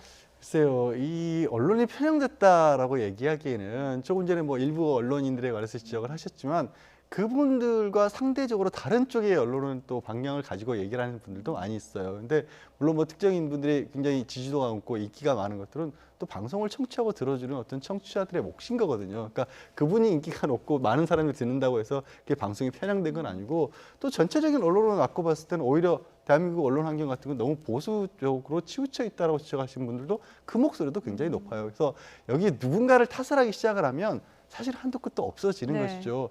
그리고 어떤 개인의 일태라든가 이런 것과 비교해 봤을 때 왜 조금 전에 저도 뭐 굉장히 불편하고 있던 영상을 어떤 정치적 성향을 떠나서 방송국들마다 계속해서 틀어서 보여주고 있을까요? 그 방송국들이 다 어떻게 보면 황교안 대표 말씀하신 것처럼 좌파 언론이기 때문에 그런 건 아닐 거 아니겠습니까? 뭔가 당의 공식적인 행사 그리고 당이 앞으로 자유한국당이 계속해서 뭐 지금 현재 집권을 못한 이유로 해서 발전하겠다, 나아가겠다면서 당대표도 바꾸고 쇄신하는 모습을 보여주겠다 하는데 이런 모습들이 비춰지기 때문에 저렇게 보도가 되는 것이지 이게 개인의 어떤 일찰 차원과 좀 다른 문제거든요. 그래서 말씀드리지만 잘하고 못한 걸 따지면 서로 잘해낸 사람이 못해낸 한도 끝도 없지만 그 탓을 남에게 돌리는 순간 그건 오히려 더 큰 부담으로 돌아올 수밖에 없다는 거는 뭐 그건 어쩔 수 없는 객관적인 사실이겠죠. 네, 최근에 한국당 실제 구설들을 좀 짚어보면서 이야기를 했으면 좋겠는데요. 찾아봤더니 특히나 최근에는 황교안 대표의 발언이 문제가 많이 됐습니다. 공교롭게도 지토끼 잡고 외연 확장 행보를 시작하자마자 계속해서 비슷한 논란이 이어지고 있는데 여기서 좀 우리가 실마리를 찾아볼 수는 없을까요? 그러니까 외연 확장하는 과정 속에서 제대로 된 공감 능력이 좀 결여돼 있지 않는가라고 비판하는 부분들도 있는 것 같고요. 사실 그것보다 훨씬 더 심각한 문제는 첫 번째로 지금 앞서 서두에 설명을 드렸지만 국회가 정상화돼 있지 않은 측면에서 외부에서 여러 가지 행사들을 하다 보니까 거기서 잘못되거나 혹은 국민의 마음들에 불편하게 할 수 있는 발언 한 가지 두 가지만 나오더라도 왜 국회에서 제대로 일을 하지 않는 상태로서 바깥에서 이와 같은 구설수가 생산되느냐라고 하는 비판의 지점들이 제일 첫 번째로 있는 것 같고요. 두 번째로 황교안 대표 입장에서 바라보건대 다른 정치인들의 말의 무게보다 황교안 대표의 말의 무게에 훨씬 더 큰 비중을 두고 있는 것이 사실인 것 같습니다. 그 결정적인 이유는 여러 여론조사를 돌려봤을 때 지금 현재 보수 진영에서 압도적으로 대권 주자로서 가장 유력한 정치인의 입지를 점하고 있는 게 황교안 대표이기도 합니다. 지금 현재 여권 진영에서는 이낙연 총리가 굉장히 높은 지지도를 갖고 있는데 그러다 보니까 이렇게 정치적 영향력이 큰 인물의 발언에 대해서는 언론이 자연스럽게 큰 관심을 가질 수밖에 없는 건 매우 당연한 일이거든요. 따라서 과거에 이제 자유한국당 입장에서 김병준 비대위원장도 있었고 그 전에 홍준표 전 대표 같은 경우도 있었지만 이 대권 주자로서의 그리고 보수 진영의 정치적 영향력의 이 비중으로 봤을 때는 황교안 대표와 비교할 수 없을 정도의 상황이기 때문에 이러한 부분들을 정치인의 숙명으로 받아들이고 오히려 발언을 더 신중하면서 국민들의 마음들을 얻을 수 있는 노력들을 하는 것이 황교안 대표 지도부에 필요한 상황이라고 봅니다. 네, 그러니까 언론에 단순히 이제 지금 뭐 황교안 대표가 말씀하셨던 부분들이 이제 국민들이 봤었을 때는 그냥 실수일까 아니면 이 어떻게 보면 좀 민감한 사안들에 대해서 잘 모르고 하신 말씀일까 하는 생각이 들게 갖고 만드는 것들이 좀 있었지 않습니까? 내용들이 뭐 외국인과의 차별이라든가 아니면 최저임금과 관계없는 업장에서 최저임금 얘기를 꺼내신다든가 특히 젊은 층이 민감해하고 있는 취업과 관련된 부분에 있어서 그 부분이 문제가 지적되는데도 마치 아무 일 아니었던 것처럼 해명 아닌 해명을 내놓고 이런 부분들인데 그게 사실 이제 당대표이고 대선 주자로서 주목을 받고 있다라는 말씀하시면 그거를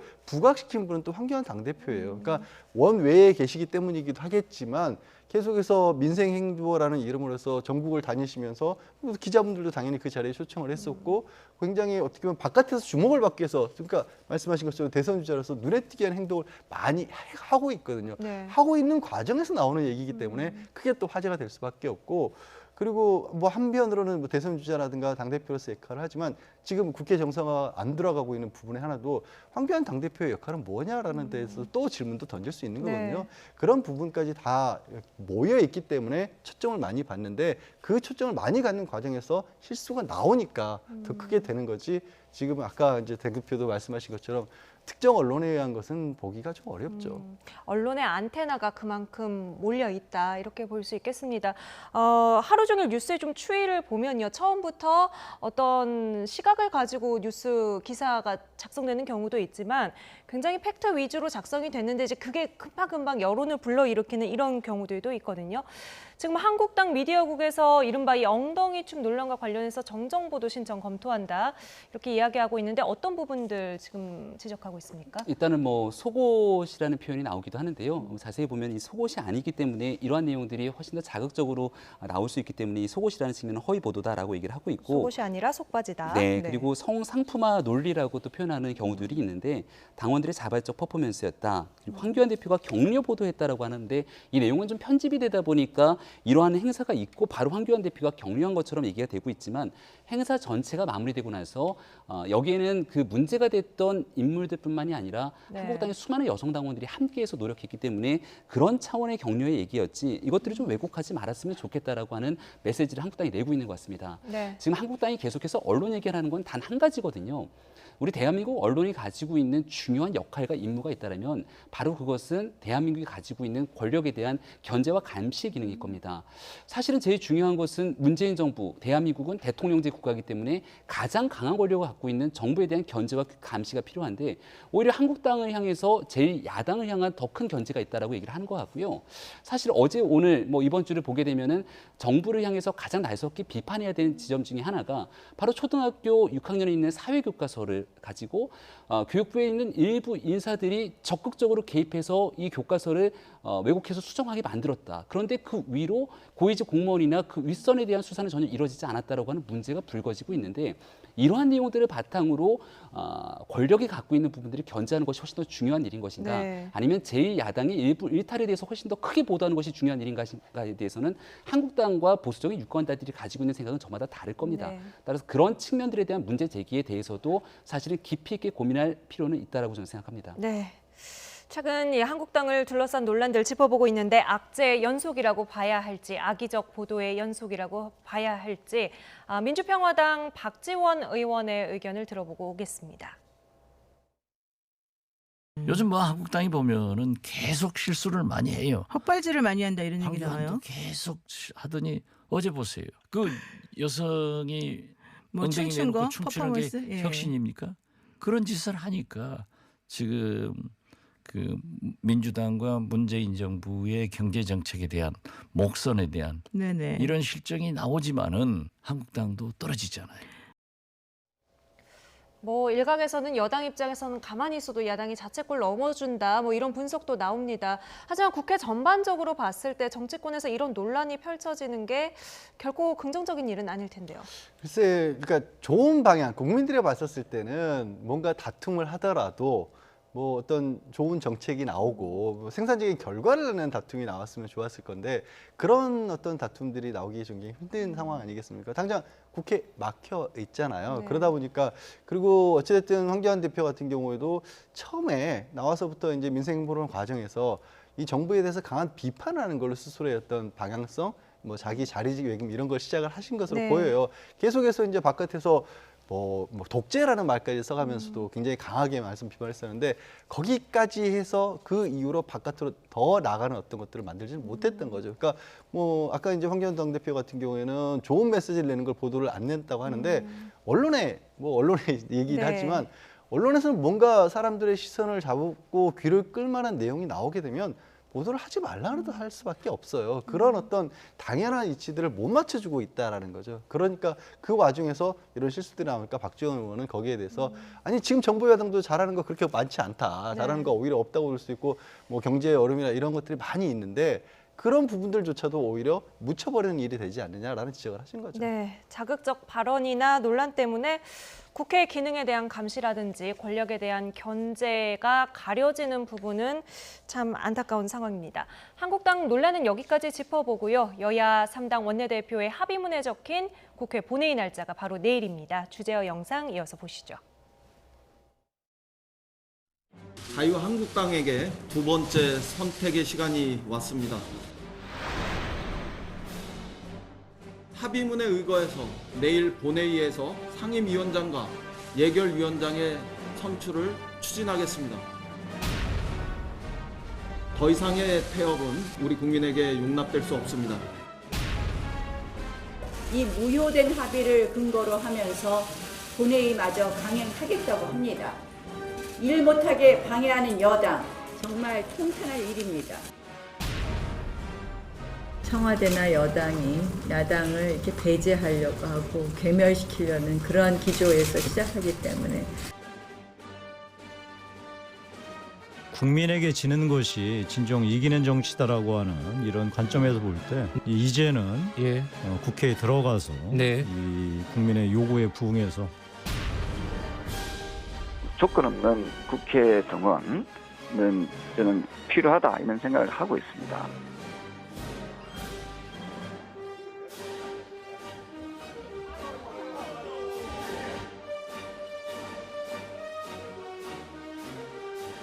우리 당에게 또 지금 어떤 보복이 가해지고 있습니까? 지금과 같은 표적 소환에 응할 수 없음을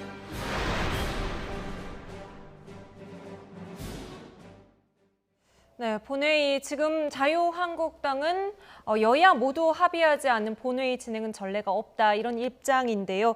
내일 본회의 그대로 진행이 될지 한번 알아보죠. 일단 이인영 원내대표 목소리부터 들어보고 오겠습니다.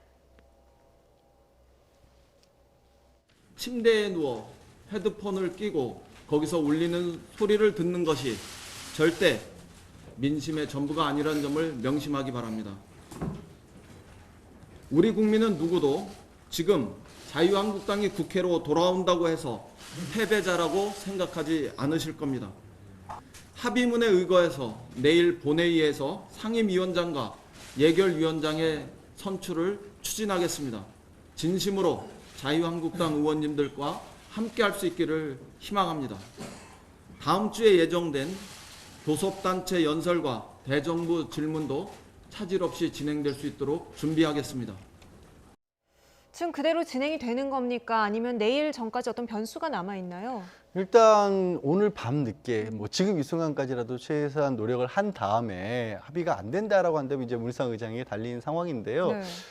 지금 이인영 더불어민주당 원내대표의 얘기를 듣더라도 어떻게 보면은 좀 전에 나경원 원내대표 말씀이 잠깐 나온 것처럼 자유한국당을 배제한다라는 식의 말씀하셨지만 지금 누가 누구를 과연 배제한다라고 표현을 쓸 수 있을지 모르는 상황 아니겠습니까? 계속해서 사실 여야 3당에서 합의도 있었고 뭐 패스트트랙이나 그 전 과정을 떠지더라도 끊임없이 들어와서 일을 같이 해보자라는 그런 목소리에 대해서 이게 도저히 못 들어가겠다라고 하고 있는 상황이기 때문에 저는 오늘 밤 늦게까지 정말로 문희상 의장이 얘기한 것처럼 노력을 하더라도 안 될 경우에는 불가피한 상황이 아닐까 싶습니다. 본회의를 개최하는 게. 만약에 그렇게 되면 어떻게 될까요, 전국이? 저는 이인영 원내대표가 보다 적극적으로 나경원 원내대표와 함께 국회 정상화의 문을 좀 열기 위한 노력이 필요하다고 생각합니다.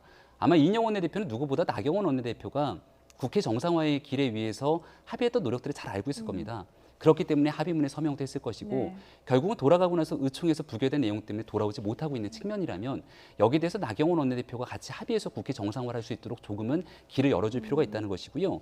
제일 중요한 것은 지금 추경이 심각하다 그랬고 당시에 합의됐던 내용을 보게 되면 재추경을 일단 우선적으로 통과한다고 한국당도 그와 같은 입장에 대해서는 크게 다르지가 않습니다. 근데 지금 예결위원장은 한국당 몫이거든요. 본회의에서 만약에 예결위원장 선출을 한다 그래도 한국당이 거부하고 있는 상황에서는 예결위원장 선임조차가 되지가 않습니다.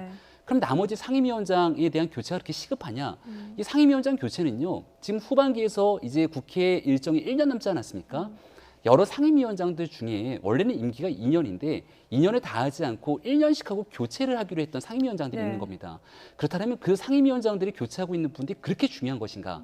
운영위원장 같은 경우는 홍영표 원내대표에서 이인영 원내대표로 넘어가게 되는 교체가 필요하기 때문에 그러한 내용들의 중요성을 이야기할 수 있을지라도 그것보다는 오히려 한국당이 국회로 등원하기 위해서 서로가 노력하는 부분들이 훨씬 중요하다고 생각이 되고요.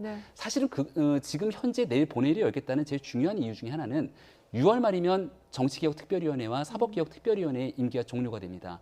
그래서 그 임기가 종료되기 전에 운영위원회의 결정과 본회의의 의결을 통해서 이걸 연장하겠다고 하는 건데 이거 마찬가지로 한국당의 의견들을 받지 않고 만약에 연장이 통과가 된다면 나머지 있는 국회에서는 영원히 정상화되기가 어려운 기회로 갈 수도 있기 때문에 이인영 원내대표 결단이 필요합니다. 네, 나경원 한국당 원내대표의 말 이어서 들어보고 이야기 이어가지요. 조건부 합의, 분명히 추인을 조건으로 한 조건부 합의라는 것을 3당 원내대표 간의 발표 당시에도 분명히 공식적으로 언급했음에도 불구하고 이 무효된 합의를 근거로 하면서 본회의마저 강행하겠다고 합니다. 일 못하게 방해하는 여당, 바로 사실상 국회에 못 들어오게 하는 여당, 정말 통탄할 일입니다. 만약에 내일 자유한국당 제외하고 본회의를 개최를 하게 되면 여기서 할 수 있는 것들 무엇이 있을까요? 글쎄요, 지금 뭐 당장 할 수 있는 것 자체가 많지는 않아요. 뭐 예를 들어서 운영이나 기획재정위, 행안위, 여성가족위원 같은 때 교체하는 것 자체는 가능하다고 하는데 네. 나머지 뭐 운영위원장을 잇는 특히 가장 중요한 것이 예결특위 아니겠습니까? 네. 추경이 달려있기 때문에 이런 부분들은 어려운 상황이고 그럼에도 불구하고 어찌됐든 지금 이제 패스트트랙과 관련해서 정개특위와 사개특위 연장하는 부분들까지는 가능할 텐데 그분도 연장을 한다 그래도 그 내부에서 이 네. 운영위원회가 내부에서 정개특위나 사개특위가 자유한국당 의원들의 참여 없이 원활하게 돌아가기는 사실 어려운 부분도 맞아요. 근데 네.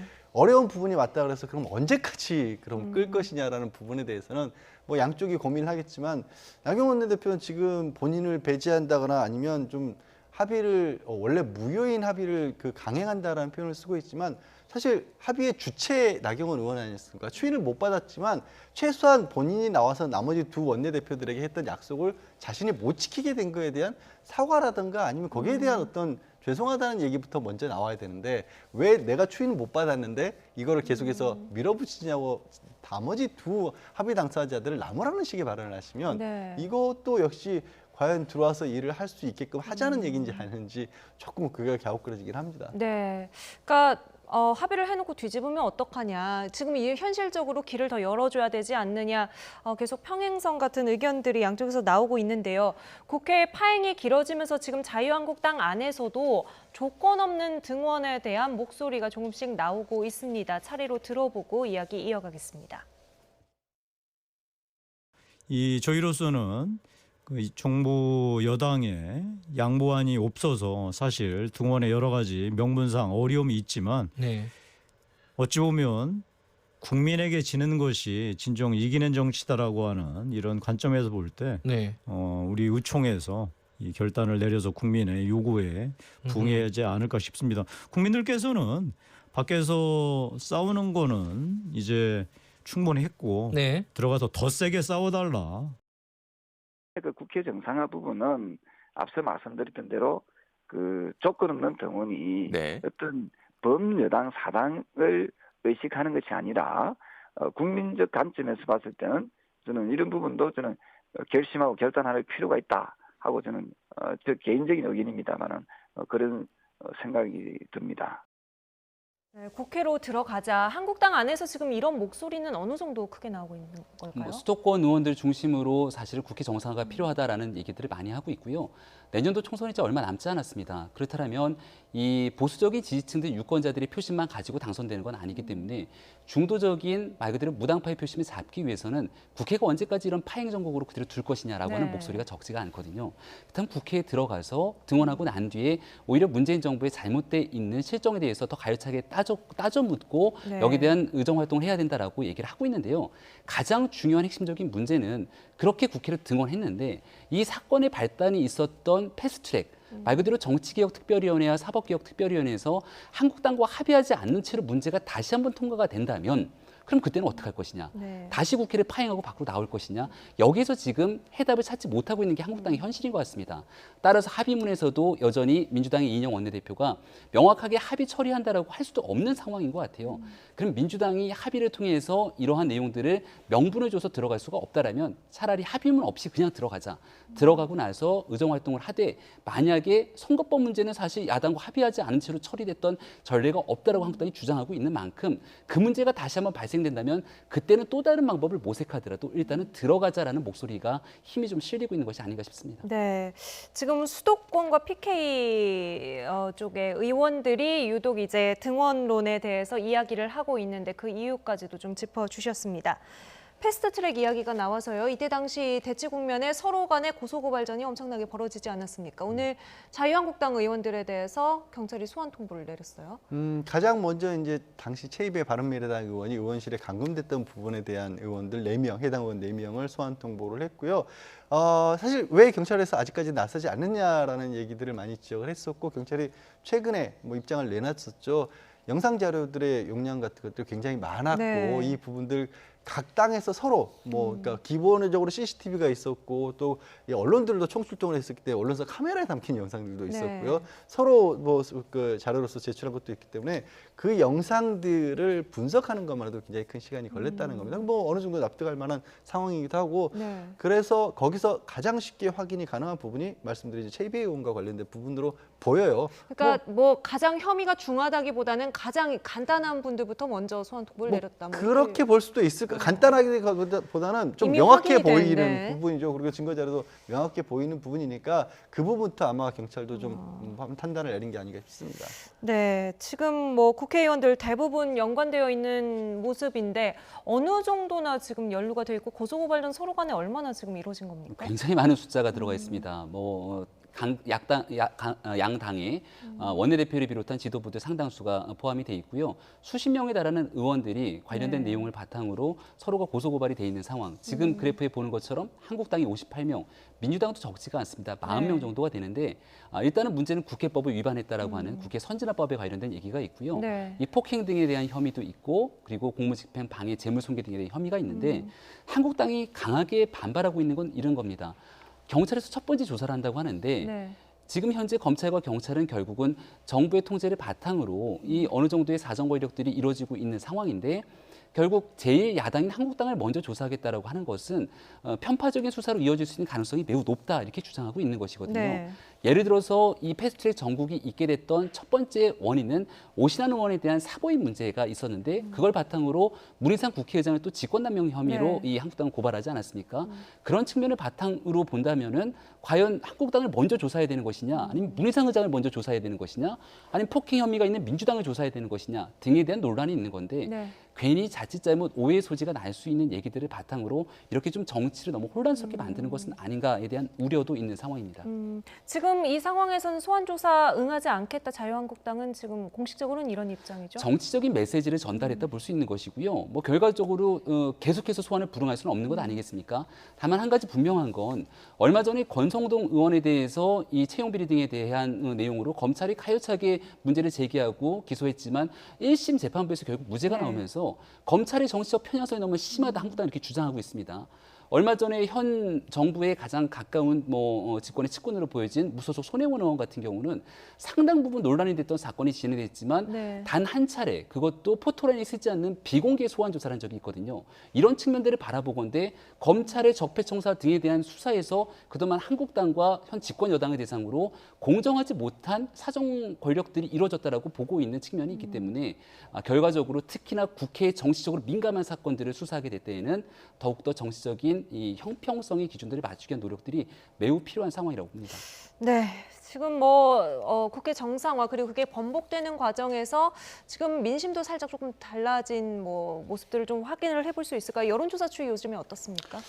최근에 국회 정상화 관련하면서 이제 더불어민주당의 지지율이 상당히 올랐고 상대적으로는 자유한국당의 지지율이 20%대로 다시 떨어지는 그런 모습을 보여주고 있는데요. 그러니까 이렇게 보니까 지금 쟁점이라고 할 부분이 결국 말씀하신 것처럼 국회로 돌아가는지 마느냐 부분밖에 없지 않습니까? 근데 상당히 강경한 모습을 보였고 또 합의까지 일단 자유한국당에서 무효라고 하지만 합의까지 이끌어냈다라는 점에서 여당의 좀 어떻게 보면은 지지율이 올라간 반면에 그 합의를 번복했던 자유한국당은 결국 국민들이 봤었을 때는 올바라 보이지 않는다라는 판단들을 더 많이 내리셨다는 거죠. 네, 지금 여론조사 결과까지 봤는데요. 20%대 29.2%로 소폭 조금 내려가는 모습을 이번 주에 확인을 할 수 있었습니다. 나이트 포커스 여기서 마치도록 하겠습니다. 지금까지 양지열 변호사, 김병민 경희대 겸임교수 함께했습니다. 두 분 말씀 감사합니다. 고맙습니다.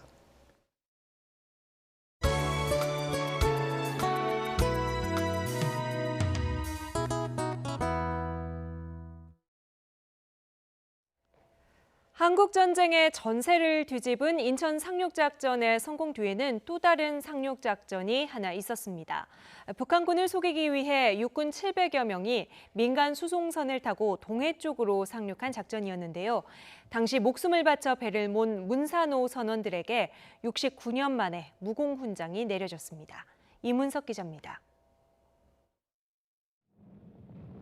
지난 1950년 9월 인천 상륙작전이 성공한 데엔 북한군 관심을 유인하고 보급로를 차단한 장사 상륙작전의 공이 컸습니다. 당시 경북 영덕 장사리로 유격부대원 700여 명을 태우고 간 건 군함이 아닌 민간수송선 문산호였습니다. 각종 작전에 투입해 수많은 아군의 목숨을 구했지만 선원 11명의 업적은 상륙작전 때 좌초한 배와 같이 바닷속에 묻혔습니다. 그리고 69년이 흘렀습니다. 6.25 전쟁에 참전하여 빛나는 무공을 세웠으므로 정부가 문산호 선원들에게 화랑 무공 훈장을 수여했습니다.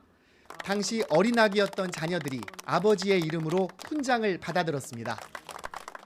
훈장을 갖다 저는 제일 먼저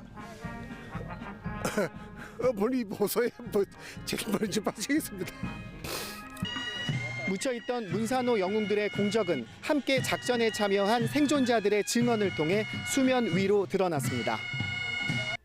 해군은 여수 철수 작전 때 문산호에 올랐던 예비역 대령의 도움을 받아 문서고를 뒤져 선원들 전사 기록을 찾아냈습니다. 선장이 제일 먼저 확인돼 지난해 우선 충무 무공 훈장을 받았습니다. 그 총탄을 맞아가지고서 선장이야 11명이 장렬히 전사해서 나라 지키면서 이분 그래야지. 그래야지 누가 전쟁에 나가 싸울 거 아니야. 황제중, 이찬석, 이수용, 권수헌, 부동숙, 박시열, 윤은현, 안수용, 이영용, 한시택, 김일수.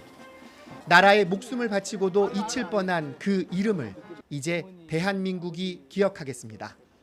YTN 임석입니다.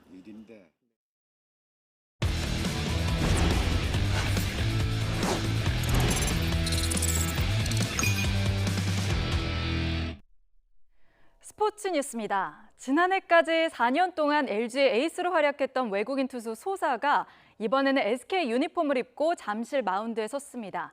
하지만 5년 만에 적으로 만난 옛 친정 동료들은 만만치 않았습니다. 프로야구 소식 허재원 기자입니다. 내 집처럼 편안한 잠실구장에 소사가 SK 유니폼을 입고 들어섭니다. 지난 4년 동안 정들었던 친정팀 동료들과 반갑게 인사를 나눕니다. LG와 재계약에 실패한 뒤 타이완을 거쳐 SK의 부름을 받고 KBO 리그에 복귀한 소사. 최근 2경기 연속 무실점 승리를 거뒀지만 친정팀 LG 타자들은 만만치 않았습니다. 1회 김현수와 조셉에게 적시타를 맞고 2점을 먼저 내줬고 2회에는 정주현에게 안타, 3회에는 유강남에게 희생플라이를 허용하며 실점은 넉 점까지 풀어놨습니다. 4회부터는 안정을 되찾았습니다. 6회까지 추가 실점을 하지 않고 4대4 동점 상황에서 마운드를 넘겼습니다. 잠시 침묵하던 LG 타선은 7회 4명의 타자가 연속 안타를 쳐내며 2점을 뽑아냈고 LG 마무리 고우석이 남은 5개의 아웃 카운트를 깔끔하게 잡아내며 힘겹게 4연패에서 탈출했습니다. 두산 정진호의 타구를 삼성 우익수 구자욱이 뒤로 빠뜨리자 정진호가 그대로 홈까지 내달립니다. 좀처럼 보기 힘든 인사이드 파크 홈런을 포함해 두산은 16개의 안타로 삼성 마운드를 두들기며 4연패에서 벗어났습니다. 최하위 롯데가 1회부터 어이없는 실책으로 위기를 자초하더니 결국 류한준에게 선제 2점 홈런을 얻어맞습니다. KT는 롯데를 10대2로 크게 이기고 손바닥 부상으로 빠진 막내 강백호의 아쉬움을 풀어줬습니다. YTN 허재원입니다. 메이저리그 피츠버그의 강정호 선수가 시즌 6호 홈런을 쏘아 올렸습니다. 강정호는 휴스턴 원정 경기에서 6회 투런포 포함 5타수 2안타 2타점을 기록했습니다. 템파베이 최지만은 미네소타전에서 3타수 1안타를 쳐 데뷔 처음으로 시즌 60안타를 돌파했습니다. 이기흥 대한체육회장이 국제올림픽위원회 IOC 신규 위원으로 선출돼 역대 11번째 한국인 IOC 위원이 됐습니다. 이 회장은 스위스 로잔에서 열린 제134차 IOC 총회에서 IOC 위원들의 전자투표 결과 유효 투표 62표 중 과반을 훨씬 넘는 57표의 찬성표를 받아 IOC 신규 위원이 됐습니다. 이로써 우리나라를 대변하는 IOC 위원은 유승민 선수위원과 이기흥 신규 위원 2명으로 늘었습니다. 요즘 축구 경기에선 VAR, 바로 비디오 판독 장면을 자주 볼 수 있습니다. 비디오 판독 하나에 경기 결과가 바뀔 수 있는 만큼 엄격한 기준이 적용되고 있는데요. 알고 보면 더 재밌습니다. 김재원 기자입니다.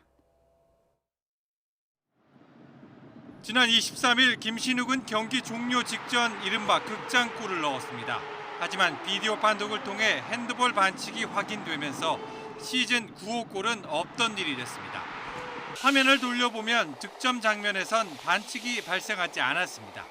득점 바로 직전 공격 과정에서 정혁의 크로스가 김신욱의 팔에 맞은 게 문제였습니다.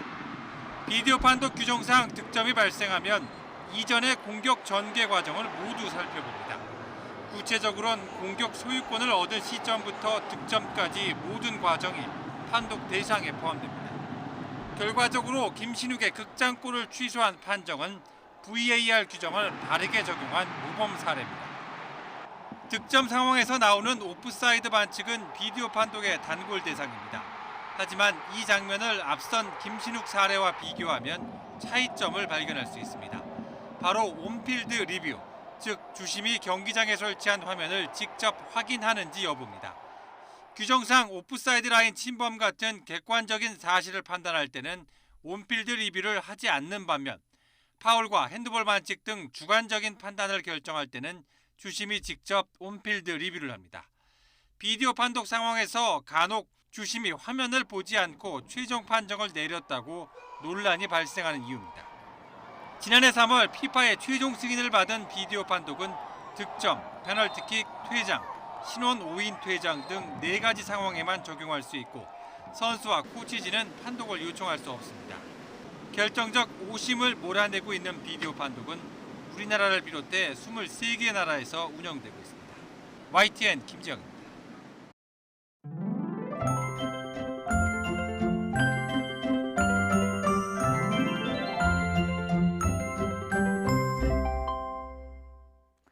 본격 장마철로 접어들면서 무더위의 기세도 점점 강해지고 있습니다.